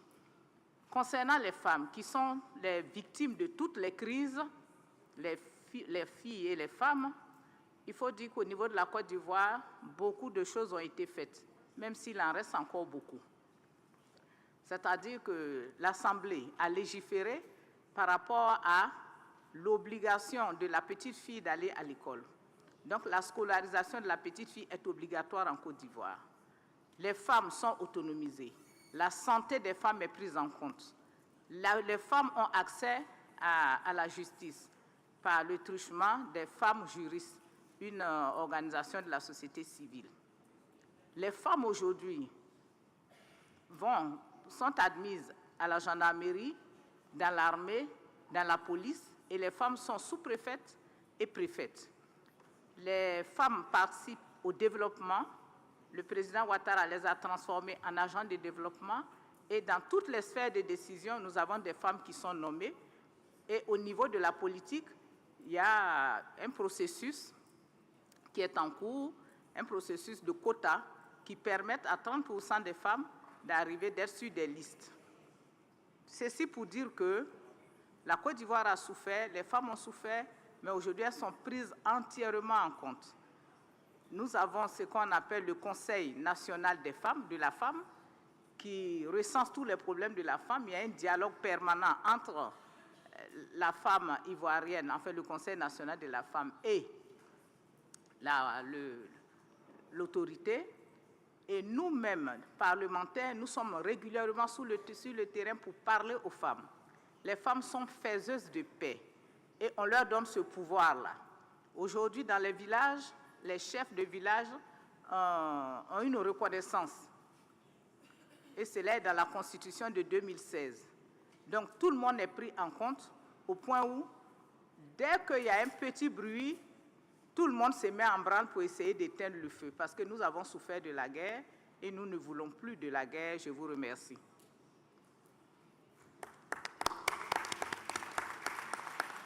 Merci beaucoup, Côte d'Ivoire. Now is the turn of Rwanda. You have 3 minutes. Merci, Madame la Présidente. Les violences basées sur le genre ne doivent pas rester impunies. Elles doivent être combattues par toutes les composantes de la société. Soyons clairs, la lutte n'est pas une affaire des femmes seules. Le Rwanda a beaucoup fait, mais permettez-moi de vous partager quelques exemples. Mon pays a mis sur place un cadre légal et institutionnel pour lutter contre les violences sexuelles ainsi que celles basées sur le genre en général. Les victimes sont aidées de manière holistique. Nous avons par exemple au niveau des hôpitaux plus de 44 Isange, One-Stop Centers. Isange, c'est dans ma langue, ça veut dire bienvenue, où chaque victime reçoit sous un même toit des soins médicaux gratuitement, où elle peut être assistée légalement, gratuitement aussi, ou recevoir une assistance psychologique gratuitement aussi. Elle peut aussi y être hébergée en attendant une solution durable. Les soins pour prévenir les grossesses ainsi que les maladies sexuellement transmissibles sont administrés si la victime se présente sans tarder. Au cas où il y a eu la grossesse, la victime a le choix de la garder ou non, sans toutefois demander l'autorisation du juge, comme c'était le cas avant. Au niveau de nos services de poursuite judiciaire, nous avons établi des unités spécifiques dédiées à ces violences basées sur le genre et aux victimes. Malheureusement, l'un des obstacles qui persiste encore, c'est le silence de certaines victimes pour diverses raisons. Pour conclure, la lutte contre les violences sexuelles est possible, mais ceci demande qu'il y ait une forte volonté politique pour éradiquer ce fléau. En l'occurrence, Son Excellence Paul Kagame, le président de la République du Rwanda, est l'un des champions au niveau mondial de l'égalité du genre, ce dont on appelle he for she Global Champion. Je vous remercie.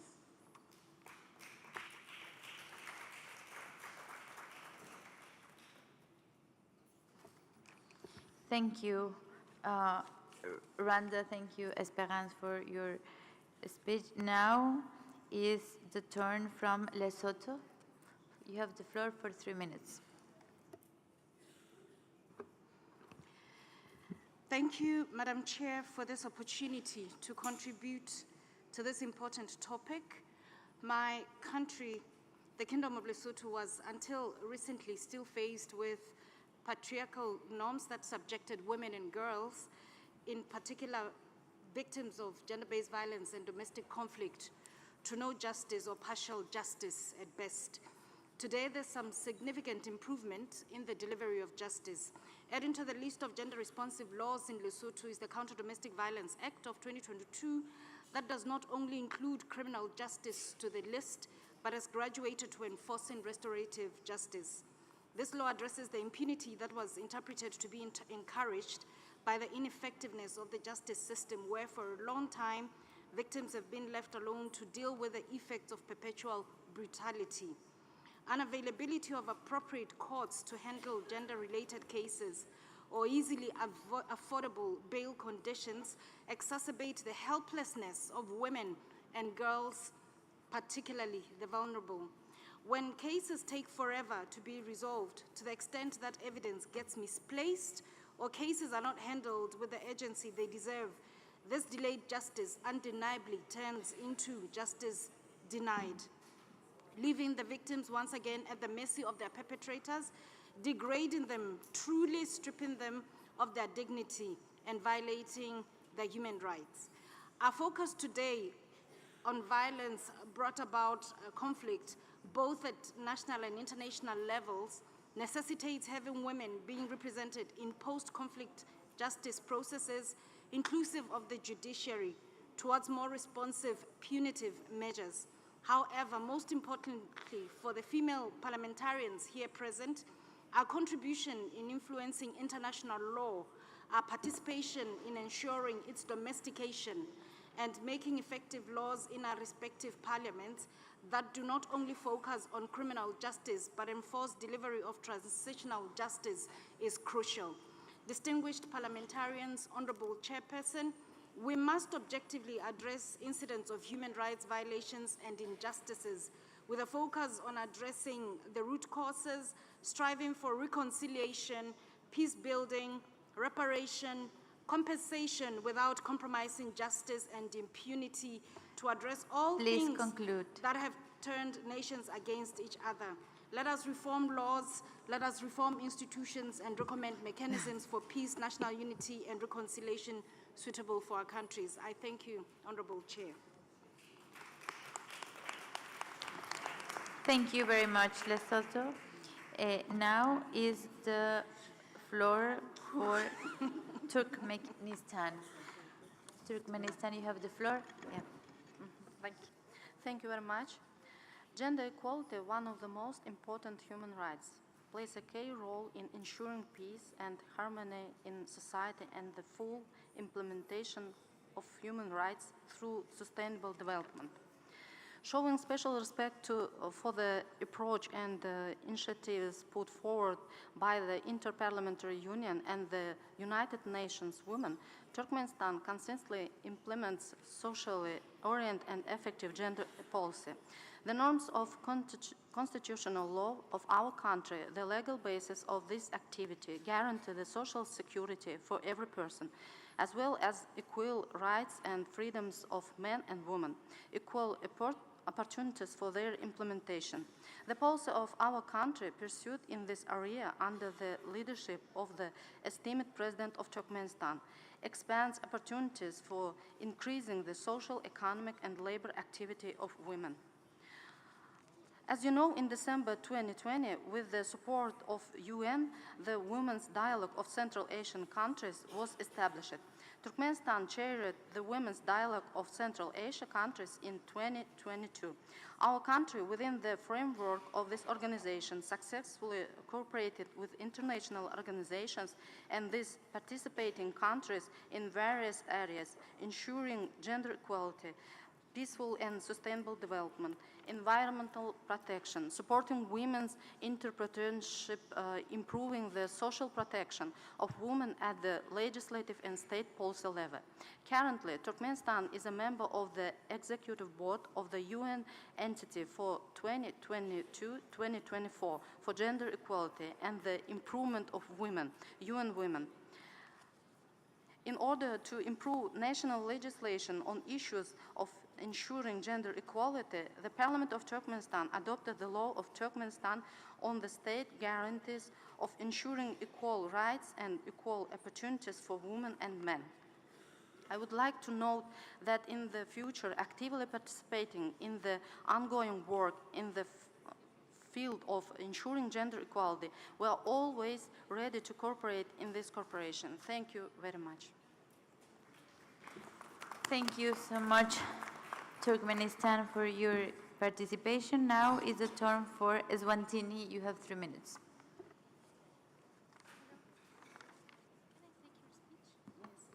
Madam Chair, esteemed panelists and colleagues, thank you for the opportunity to share our experience as the Kingdom of Eswatini. Eswatini, like most African countries, is largely a patriarchal society. Women have largely been a marginalized group and have had many legal restrictions impeding the enjoyment of certain rights. After the advent of the Constitution of the Kingdom of Eswatini in 2005, this has brought about a new terrain and has promoted and guaranteed the enjoyment of rights and freedoms bestowed upon women.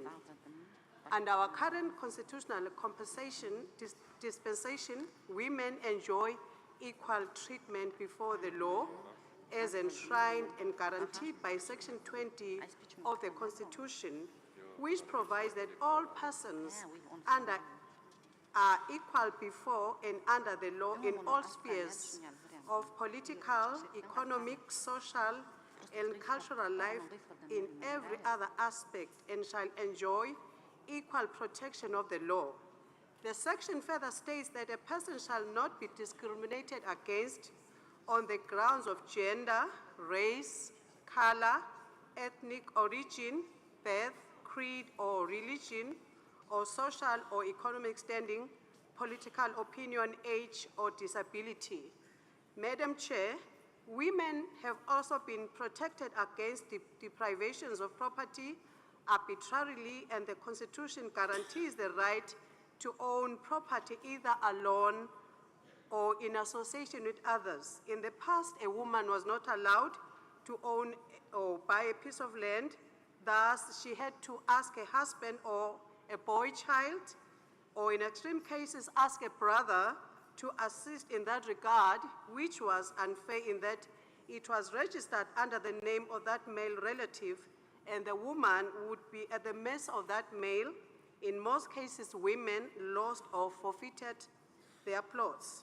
Section 28 of the Constitution specifically provides that women have the right to equal treatment with men, and that right shall include equal opportunities in political, economic, and social activities. Dear colleagues, the country has taken major strides towards advancement of the enjoyment of rights of women and girls.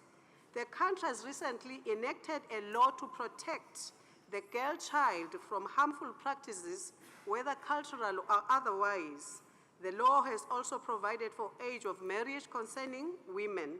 This was done through the enactment of the Sexual Offences and Domestic Violence Act 2018. The purpose of the act was to make provision concerning sexual offenses and domestic violence, prevention and the protection of all persons from harm from other sexual acts and acts of domestic violence. The Constitution has also set a quota for women representation in Parliament. When a 30% quota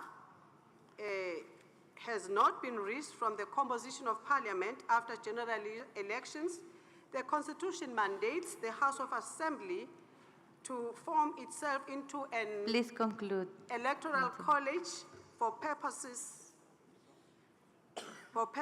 of electing 4 women from the 4 regions of the country. Thank you, Madam Chair, for the opportunity. Thank you, Eswantini, for your participation, dear MP. Now is turn from Argelia, our first Vice President of the Forum of Women Parliamentarians. You have the floor.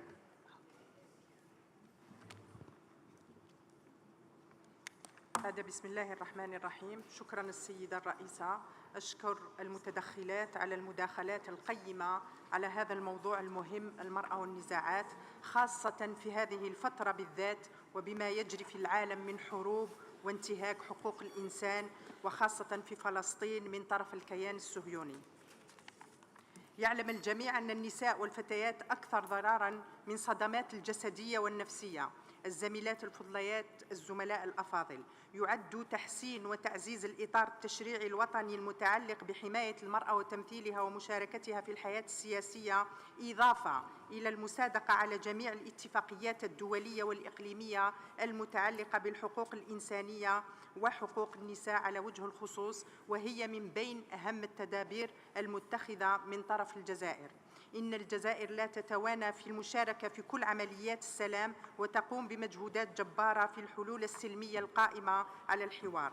دعوني أتكلم على التزام الجزائر دولياً في هذا الموضوع. انضمام الجزائر للقرار 1325 الصادر عن مجلس الأمن، والذي يرمي إلى حماية النساء خلال النزاعات المسلحة وتمكينهن في مجال الحفاظ على السلم، وينبثق مضمونه من القانون الدولي الإنساني والمواثيق الدولية لحقوق الإنسان التي صادقت عليها بلادنا. تم إعداد مشروع خطة وطنية لتفعيل هذا القرار الأممي على المستوى الوطني، وتم متابعة تجسيدها من طرف مختلف القطاعات والهيئات المعنية. تتضمن 3 محاور يتم تنفيذها في حالات السلم والحرب وما بعد الحرب، ويتعلق الأمر بمحور المشاركة ومحور الوقاية ومحور الحماية. تهدف نقاط محور المشاركة إلى السماح للمرأة من إحداث التأثير الإيجابي في جميع مجالات الحياة، بما يضمن المشاركة في تحقيق التنمية المستدامة المبنية على السلم والاستقرار. يعتمد محور الوقاية على إيجاد الآليات المناسبة والنظم الأساسية التي من خلالها يتم ضمان الحقوق الشرعية للمرأة وحفظها، والتي من شأنها أيضاً منع وردع الانتهاكات التي تمارس ضدها وعليها أياً كان نوعها في جميع الأوقات والحالات. يضم محور الحماية على كل الإجراءات العملية التي يتم اتخاذها من أجل توفير الحماية الكاملة للمرأة والحفاظ على أمنها وسلامتها وتلبية احتياجاتها وتحسين ظروفها ودعمها، بما يضمن بالضرورة إدماجها ومساهمتها في التنمية. كما نذكر بالمبادرة التي قامت بها الجزائر باقتراح اليوم الدولي للعيش بسلام المصادف ليوم 16 ماي من كل سنة، وقد تبنت الجمعية العامة للأمم المتحدة هذه المبادرة بموجب القرار 78-130 الصادر في 8 ديسمبر 2017. أعود الآن إلى النزاعات. بالنسبة للنزاعات، للأسف الشديد فإن عالمنا اليوم يشهد تزايد النزاعات والأزمات المتعددة الأبعاد، والتي تعود انعكاستها على أجيال الحاضر والمستقبل مع تصاعد عدم الاستقرار وغياب السلم والأمن الدوليين. هذا الوضع الصعب يزيد من التحديات بخصوص الاستعمال العقلاني للتكنولوجيات الحديثة وكيفية حماية النساء والفتيات، وكيف يمكن للمشرعين التكفل بأخطار الاستعمالات الخاطئة والتي لا تخدم الإنسانية والسلم والأمن الدائمين.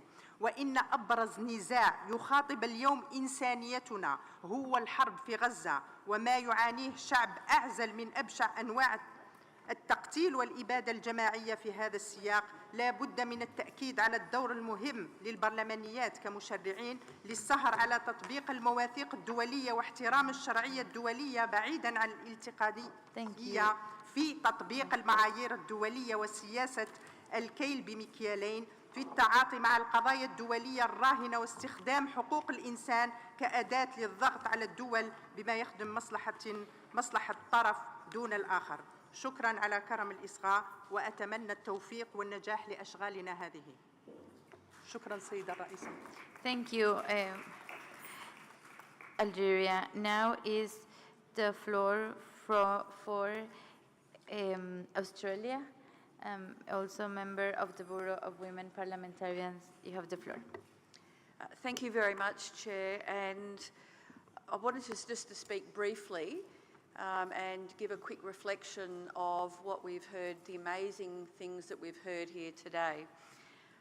It's very clear that all of our nations are on a journey on gender, And I think there is not a nation here who still doesn't have a long journey ahead of us.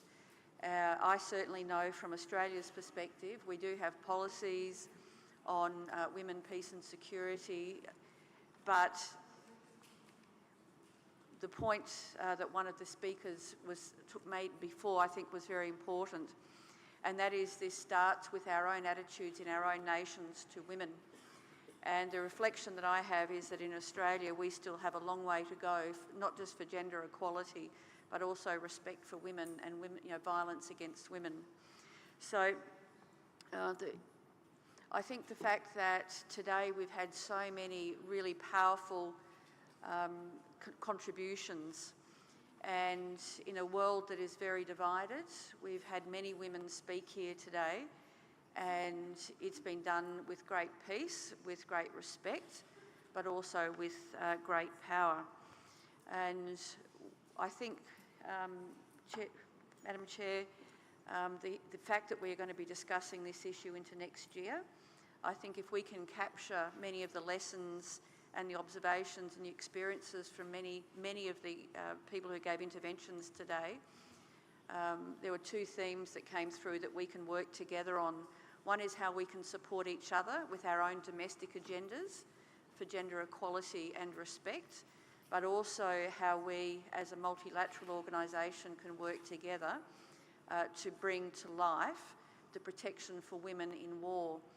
And one of the most powerful things today that was said, the attitude was that we have to work together to make sure that when there is conflict and when women and girls are so vulnerable, how can we work together to make women the first thought for protection in conflict and not a very last afterthought once the conflict is over and the damage has been done to women. So can I just say thank you very much for your leadership, Madam Chair, and for the contributions today, and I look very much forward to working with all of you on how we can work together to improve the lives and the empowerment economically and security-wise for women. So thank you very much.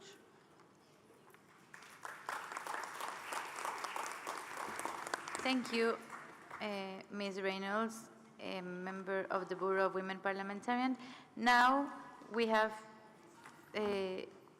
like 9 minutes to conclude, so we have Argentina, and then Iran, and we end with Russia. Muchas gracias, señora presidenta. En aras al tiempo que nos queda, seré muy breve. Simplemente quiero introducir un tema que no se ha hablado demasiado en esta asamblea y que tiene que ver la perspectiva de género en los sistemas judiciales. Si bien nuestra misión es legislar, también podemos legislar los códigos procesales y tratar de incluir justamente una perspectiva de género y que sea asimismo transaccional, que nos permita ver las situaciones de mujeres y niñas en sus condiciones. Muchas veces se pierde de vista las circunstancias especiales que atienden a mujeres y sobre todo en situaciones de vulnerabilidad, dada la pobreza, la violencia que sufren, la discriminación, los sistemas patriarcales, los estereotipos con los que se manejan muchas veces las consignas sociales, y eso hace que muchas mujeres queden fuera del sistema de protección judicial, o al momento de llevar adelante una denuncia o iniciar un proceso judicial se vean perjudicadas justamente por una falta de comprensión de esta perspectiva interseccional y, como decía, con perspectiva de género. Por eso es un tema que me parece sumamente importante que empecemos a debatir en la legislación de los códigos procesales, la incorporación de los elementos que garanticen el juzgamiento o aquellas situaciones donde se ven involucradas mujeres que garanticen sus derechos, su igualdad y la protección integral. Muchas gracias. Muchas gracias, Argentina, por la participación. Thank you so much. Now is the turn from Iran, that is also a member of the Bureau of Women Parliamentarians. You have a floor for 3 minutes. بسم الله الرحمن الرحیم.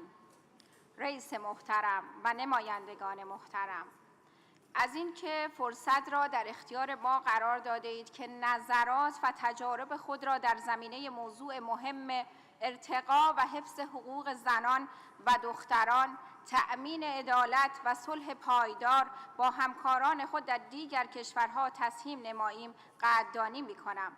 بر اساس مبانی فلسفی رویکرد جمهوری اسلامی ایران به حقوق زنان، عدالت و انصاف در تعریف سیاست‌های جنسیتی نیازمند ایجاد تناسب بین حقوق و تکالیف زنان است. بر همین اساس مجلس شورای اسلامی مجموعه‌ای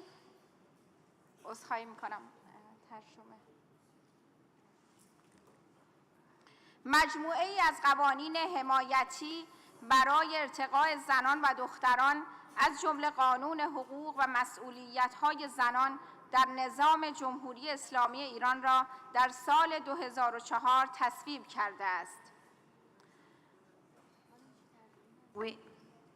The interpretation is not working. We ask the interpreters to help with this problem, please.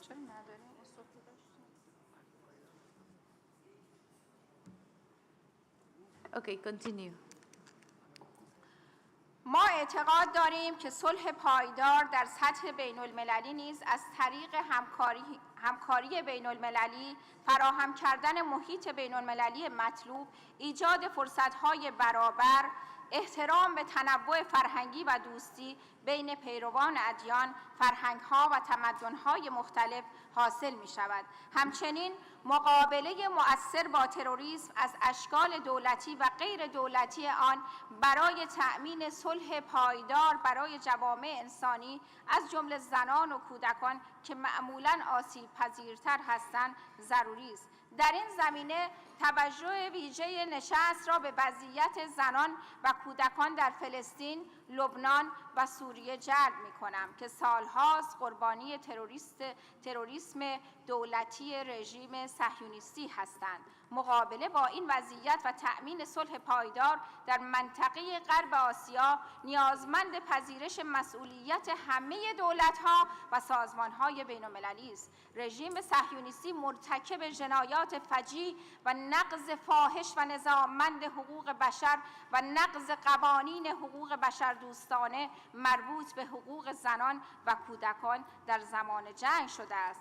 توقف هرچه سریعتر ماشین ویرانگر جنگی رژیم صهیونیستی اسرائیل، ایجاد آتشبس فوری و مؤثر و جبران غرامت برای قربانیان، پایان اشغالگری برای برقراری آرامش در منطقه یک نیاز فوری است. صلح در مفهوم گسترده خود تنها نبود جنگ نیست، بلکه صلح پایدار نیازمند طیف وسیع از پیش نیازهاست. صلح و پایدار و عدالت از طریق توسعه همه جانبه و برقراری عدالت اقتصادی و سیاسی فراهم می شود. از سوی دیگر صلح پایدار نیازمند گفتگو، تعامل، دوستی و همزیستی همدلانه در درون کشورها و در بین همه ملت هاست. با وجود تلاش فراوان ما برای اصلاح روندهای تبعیض‌آمیز و ظرفیت سازی در بانوان، متاسفانه هنوز میزان مشارکت زنان در مجالس ملی به نسبت کم است. بر اساس گزارش منتشره نهاد سازمان ملل متحد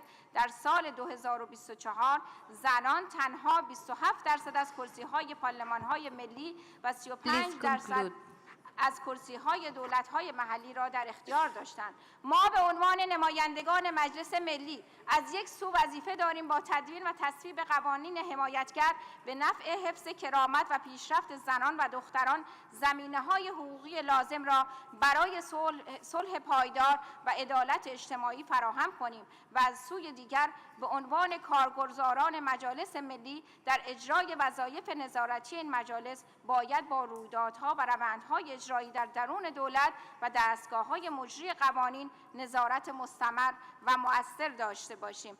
در این زمینه همکاران من در فراکسیون زنان مجلس شورای اسلامی آماده گفتگو، همکاری و تبادل نظر با همتایان خود در دیگر کشورها هستند. ارتقاء نقش زنان در صلح پایدار و ایجاد عدالت اجتماعی نیازمند پیش نیازهای زیر است: تدوین سیاست‌ها و برنامه‌های ملی حمایتگرایانه، تقویت قوانین و مقررات، حمایت از زنان در شرایط بحرانی و تقویت مشارکت زنان در اقتصاد، تقویت مشارکت زنان در سیاست و تصمیم‌سازی عمومی و تقویت سلامت زنان، مبارزه با تبعیض جنسیتی در همه اشکال آن.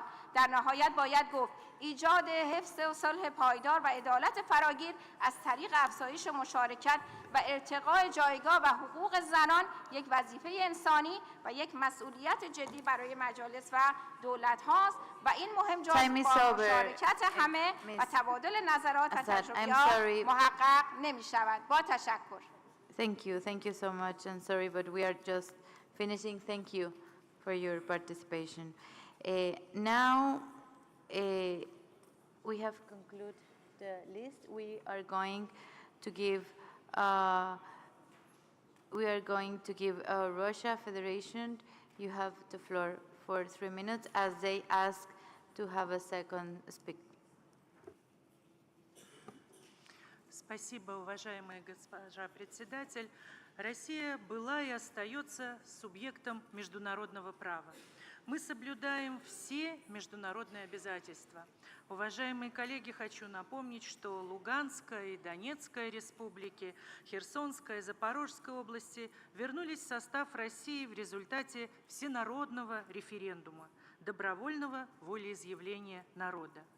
Мы, женщины-парламентарии, должны руководствоваться объективной информацией, правдивыми историческими фактами и объединиться во имя мира и справедливости.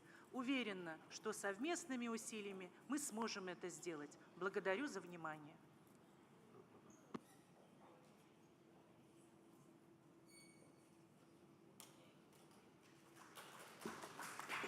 Thank you for now. Ukraine has asked the floor, so you have the floor to the right to reply for 3 minutes, and then we go to Parlasur.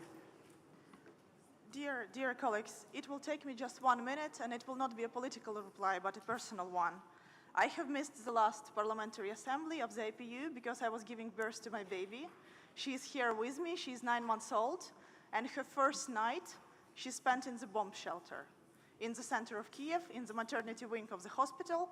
She did not see the light, she did not see the sun, because Russia was bombing Kiev on the first night she was born.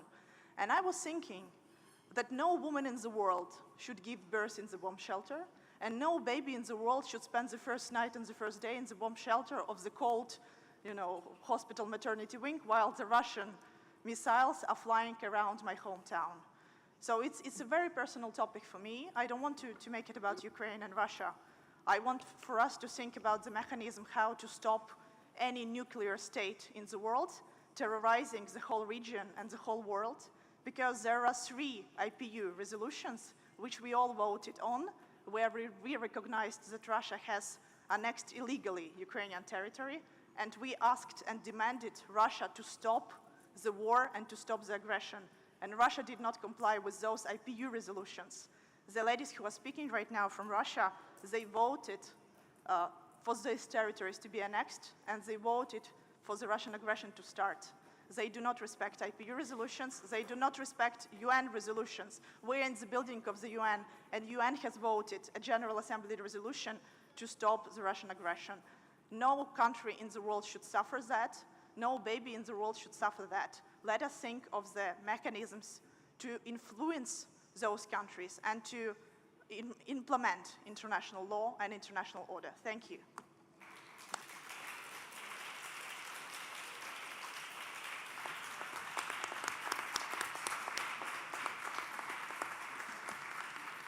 Thank you, Alona from Ukraine, for your remarks. Now we will give the floor to Parlasur, that is a member observer, associate member of the Forum of Women Parliamentarians. Muchas gracias. Buenas tardes, señora Presidenta. Es un honor para mí poder representar al Parlasur por primera vez en este ámbito y siendo la primera presidente mujer electa de ese Parlamento en 18 años de historia. Me satisface mucho poder compartir este espacio y luego de haberlas escuchado, me llamo a la reflexión. Hemos trabajado en el mundo entero por la participación política de la mujer, por la independencia económica, por la igualdad ante la ley. Aquí hemos pensado y hemos sido informados de cómo trabajamos para defender y proteger a las mujeres y a los niños de los efectos de los conflictos. Entiendo que hemos mostrado al mundo que podemos contener, proteger, reparar los daños de la guerra. Pero yo quiero invitarla, señora Presidente, como lo hemos intentado en nuestro foro, porque en nuestra región yo represento al Parlasur, el Mercosur, que para quienes no lo saben es Argentina, Brasil, Paraguay, Uruguay y Bolivia.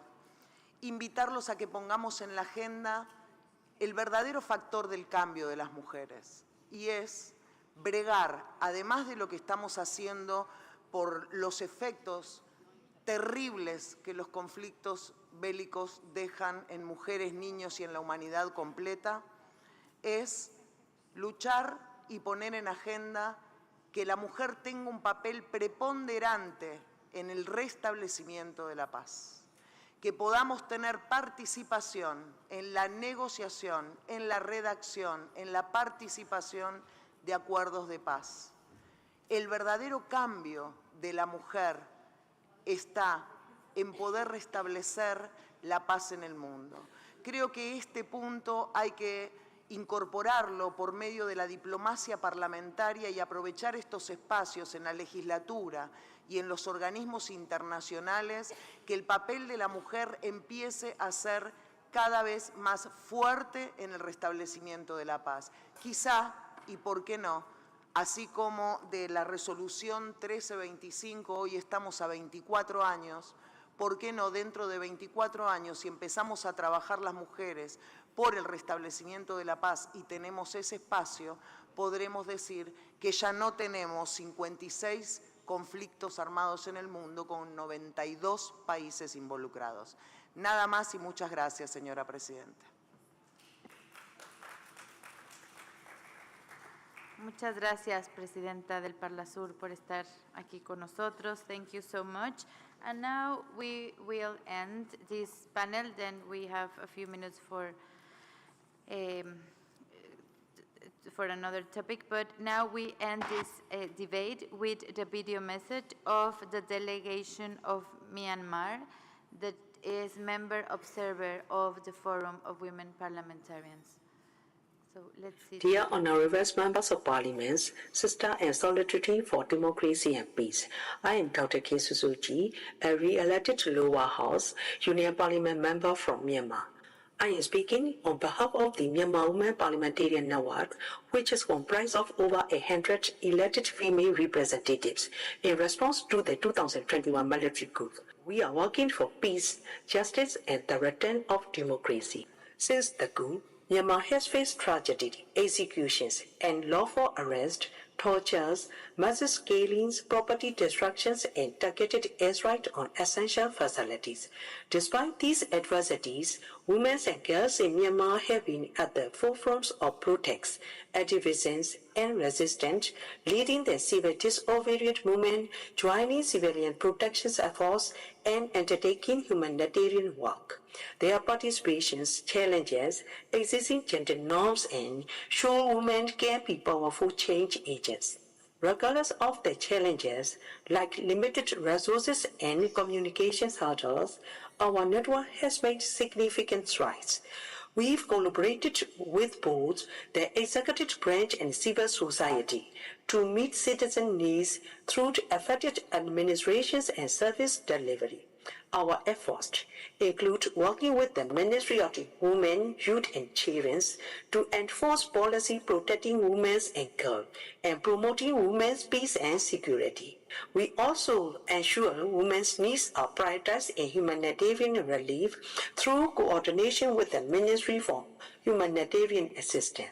We also consult oversight of the local governance and civilian defense forces to safeguard human security and prevent violence against civilians.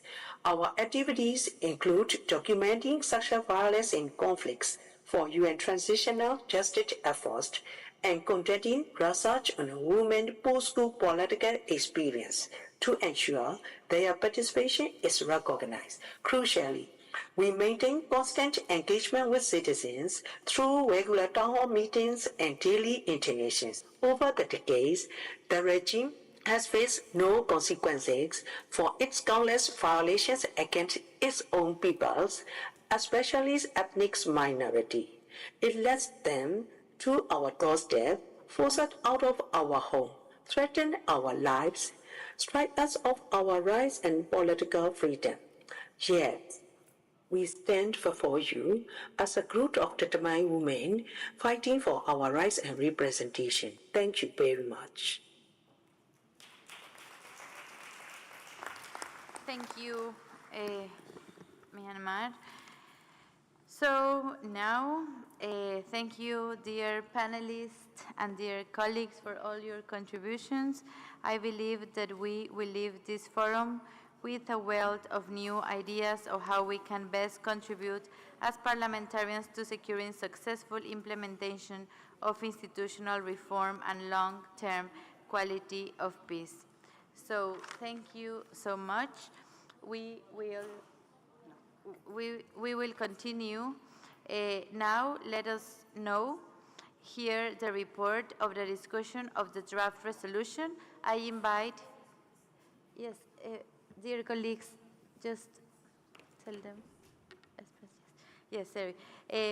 Dear colleagues, let us just hear the report of the discussion on the draft resolution. I invite Ms. Véronique Rioton, member of the Bureau of Women Parliamentarians from France and rapporteur of this morning's debate, to join in the podium, and make the report. Welcome again, Ms. Rioton, you have the floor. Chers collègues, j'ai le plaisir de vous restituer la teneur des débats qui ont eu lieu ce matin au Forum des femmes parlementaires sur le thème du projet de résolution à l'ordre du jour de la Commission sur la démocratie et des droits de l'homme. 27 délégués de 26 pays ont pris la parole, 26 femmes et un homme. Les discussions ont porté sur la place grandissante des nouvelles technologies, y compris l'intelligence artificielle, dans tous les domaines de la vie. Elles représentent à la fois une grande opportunité et d'énormes défis. Nous avons convenu que lorsqu'elles sont adéquatement encadrées et utilisées à bon escient, elles ont un grand potentiel d'accélérateur de l'égalité des sexes. Elles permettent d'ouvrir de nouvelles filières professionnelles pour les femmes, affiner l'analyse et la production de données genrées, réduire le travail domestique et de soins réalisés gratuitement par les femmes, rendre plus accessibles des informations et services essentiels en ciblant les femmes lorsqu'elles doivent en être les principales bénéficiaires et faciliter même notre travail en conciliant au mieux vie privée et vie parlementaire. Ces avantages sont assombris cependant par un autre tableau. Si peu ou pas régulé, l'intelligence artificielle reprend et amplifie les biais qui existent dans notre société. Elle risque aussi de creuser encore davantage la discrimination liée au fossé numérique. Elle peut enfin être un outil redoutable dans le contexte des conflits armés, tel que cela a été soulevé dans le cadre de la résolution adoptée lors de la 148e Assemblée de l'UIP au sujet de l'impact social et humanitaire des systèmes d'armes autonomes et de l'intelligence artificielle. Ce tableau plutôt sombre de l'utilisation des nouvelles technologies de manière dérégulée, voire malveillante, inclut aussi la désinformation visant à stigmatiser le cyberharcèlement, la manipulation de données personnelles, la production et diffusion de contenus à caractère sexuel amplifiés par l'intelligence artificielle, l'extorsion sexuelle, autant de travers qui touchent d'abord et avant tout les filles et les femmes. Ces violences sont le lot de beaucoup d'entre nous, femmes parlementaires. Elles servent à dire que les femmes n'ont pas leur place en politique. Elles constituent donc un réel obstacle à la parité entre les hommes et les femmes dans la vie politique et sont une menace pour nos démocraties. Alors, comment répondre à tout cela? Nous devons développer des cadres législatifs, réglementaires, qui tiennent compte des potentialités et menaces de l'intelligence artificielle. Cela doit comprendre, et vous l'avez dit globalement ce matin, des mesures positives pour encourager davantage de participation des femmes dans le développement de contenu. Cela peut comprendre des quotas pour que des filles intègrent des études scientifiques et technologiques, des formations continues dans le domaine de l'intelligence artificielle et de la cybersécurité ciblant les femmes, des quotas pour les femmes dans la gouvernance de l'intelligence artificielle, des protocoles de développement de ces technologies avec des critères d'égalité des sexes, des contrôles de l'impact de l'utilisation de l'intelligence artificielle du point de vue de la discrimination et des droits humains avec une lentille de genre. Et enfin, des mesures spécifiques pour lutter contre toutes les formes de violence à l'égard des femmes et des filles fondées sur le genre, facilitées par l'intelligence artificielle, y compris dans le domaine du contrôle et du retrait de contenus néfastes et discriminatoires, et dans le domaine pénal, avec des mesures adaptées à leur caractère sexiste et un accent tout particulier sur la violence politique à l'égard des femmes. Voici les principaux points que nous avons entendus ce matin. Ma collègue, Madame Ilimi, et moi-même aurons maintenant la tâche de traduire ces points aux besoins en amendement de la part de notre forum à la Commission de la démocratie et des droits de l'homme qui débutera ses travaux demain matin. Je suis confiante que nos amendements renforceront encore davantage cette importante résolution. Je vous remercie.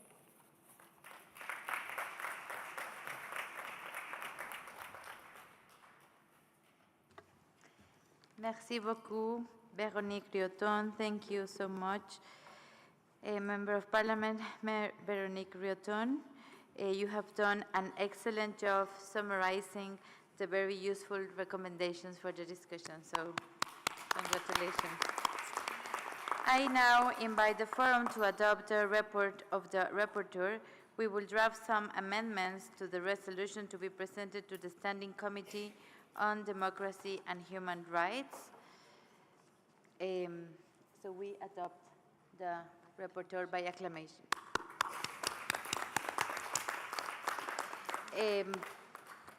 We are almost finishing, so point 6, elections of the Bureau of Women Parliamentarians. Dear colleagues, we will turn now our attention to item 6 on agenda.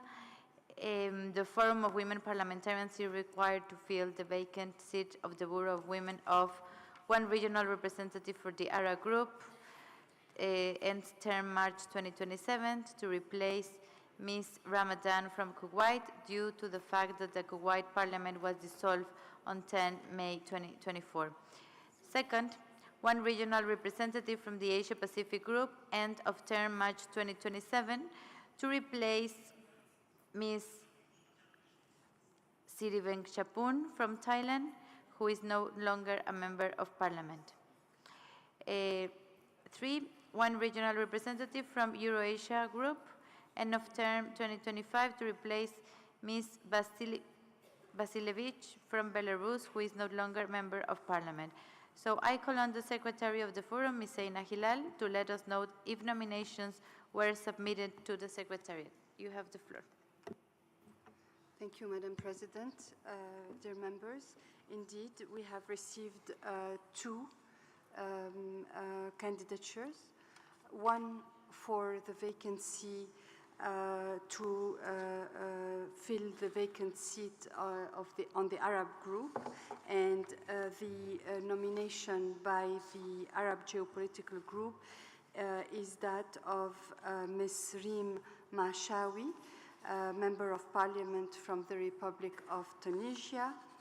And we have also received the nomination by the Asia Pacific Group with the candidature of Ms. Visaradi Techatirawat from Thailand.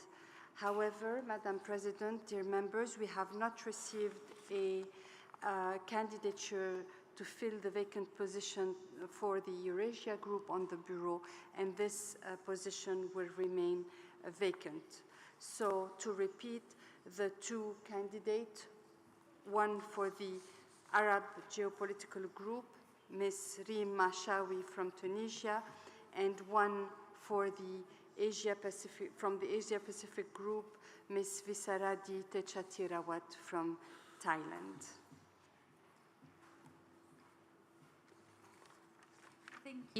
Thank you so much for the information.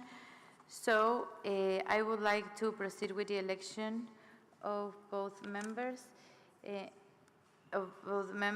Does the forum agree? Please vote by acclamation.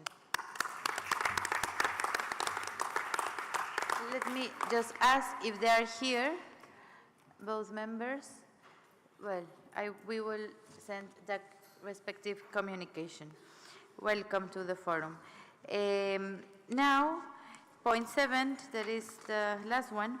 The venue and date for the 39th session of the Forum of Women Parliamentarians. Colleagues, we are coming to close the end of the session of our forum. I would like to remind you that the next session of the Forum of Women Parliamentarians will take place during the upcoming 150th Assembly in Tashkent, Uzbekistan in April 2025. If Uzbekistan is here? No, well, we will be very happy to be in Uzbekistan, April 2025, so we will be waiting all of you to be there. April 2025? April. Yes, the dates exactly you want? More or less? 5 to 9. 5 to 9. 5 to 9 April 2025, Uzbekistan. But before, dear colleagues, we will send you the invitation to the first women conference that will be in Mexico. It will be in March 2025. So usually there is the CSW in the UN in March, the month for women in New York. Usually it's 10, 11, we will send all the information, but usually it's 10, 11, more or less, or 11 or 12 of March 2025 in New York. So we will send the invitation so you can go New York from your delegations and then travel the other day to Mexico, that is 4 hours, and to go for the first conference of women's parliamentarian in Mexico in the IPU. I know it's a big effort. I know it's the first time in 135 years. So I will be contacting you to send the invitation so you can confirm, because we want everybody there. We have to be talking with our speakers, talking in our parliaments, because it's the first time it will have this conference. And then the idea is to have this conference each year or maybe each 2 years, but let's make a big effort to have it. So I will be very happy to see you in Mexico in March 2025. Also, the new president of Mexico will be welcome you, and we are very, very happy to welcome all of you. Thank you so much.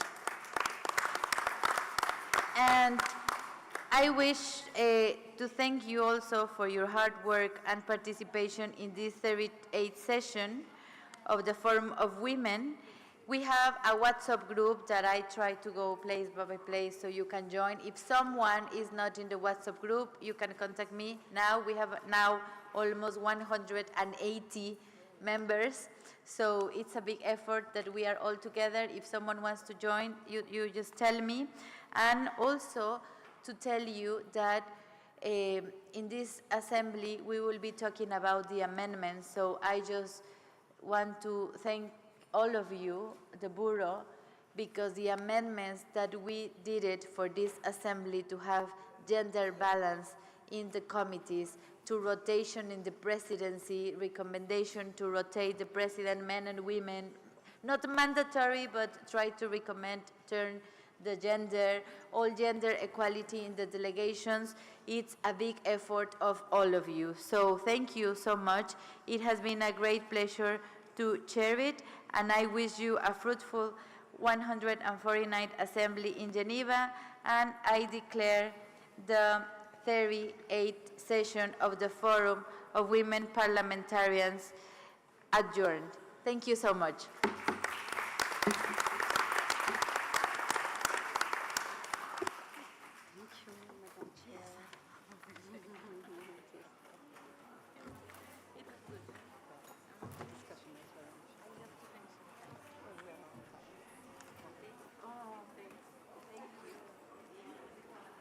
We can have a photo here. We don't have the photograph. Yes, I have. We can have a photo.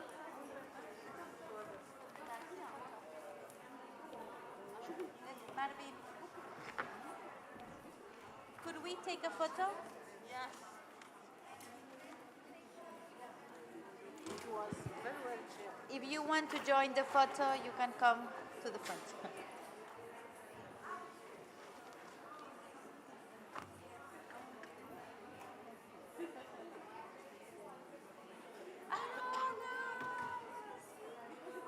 Come for the photo, please. Yes. No. Let's come. Everybody is welcome for. Everybody is welcome for the photo of women. Here, come. Yes. A photo of all women. All together. Well, you're doing an amazing job. I'm so happy that you're doing something magnificent.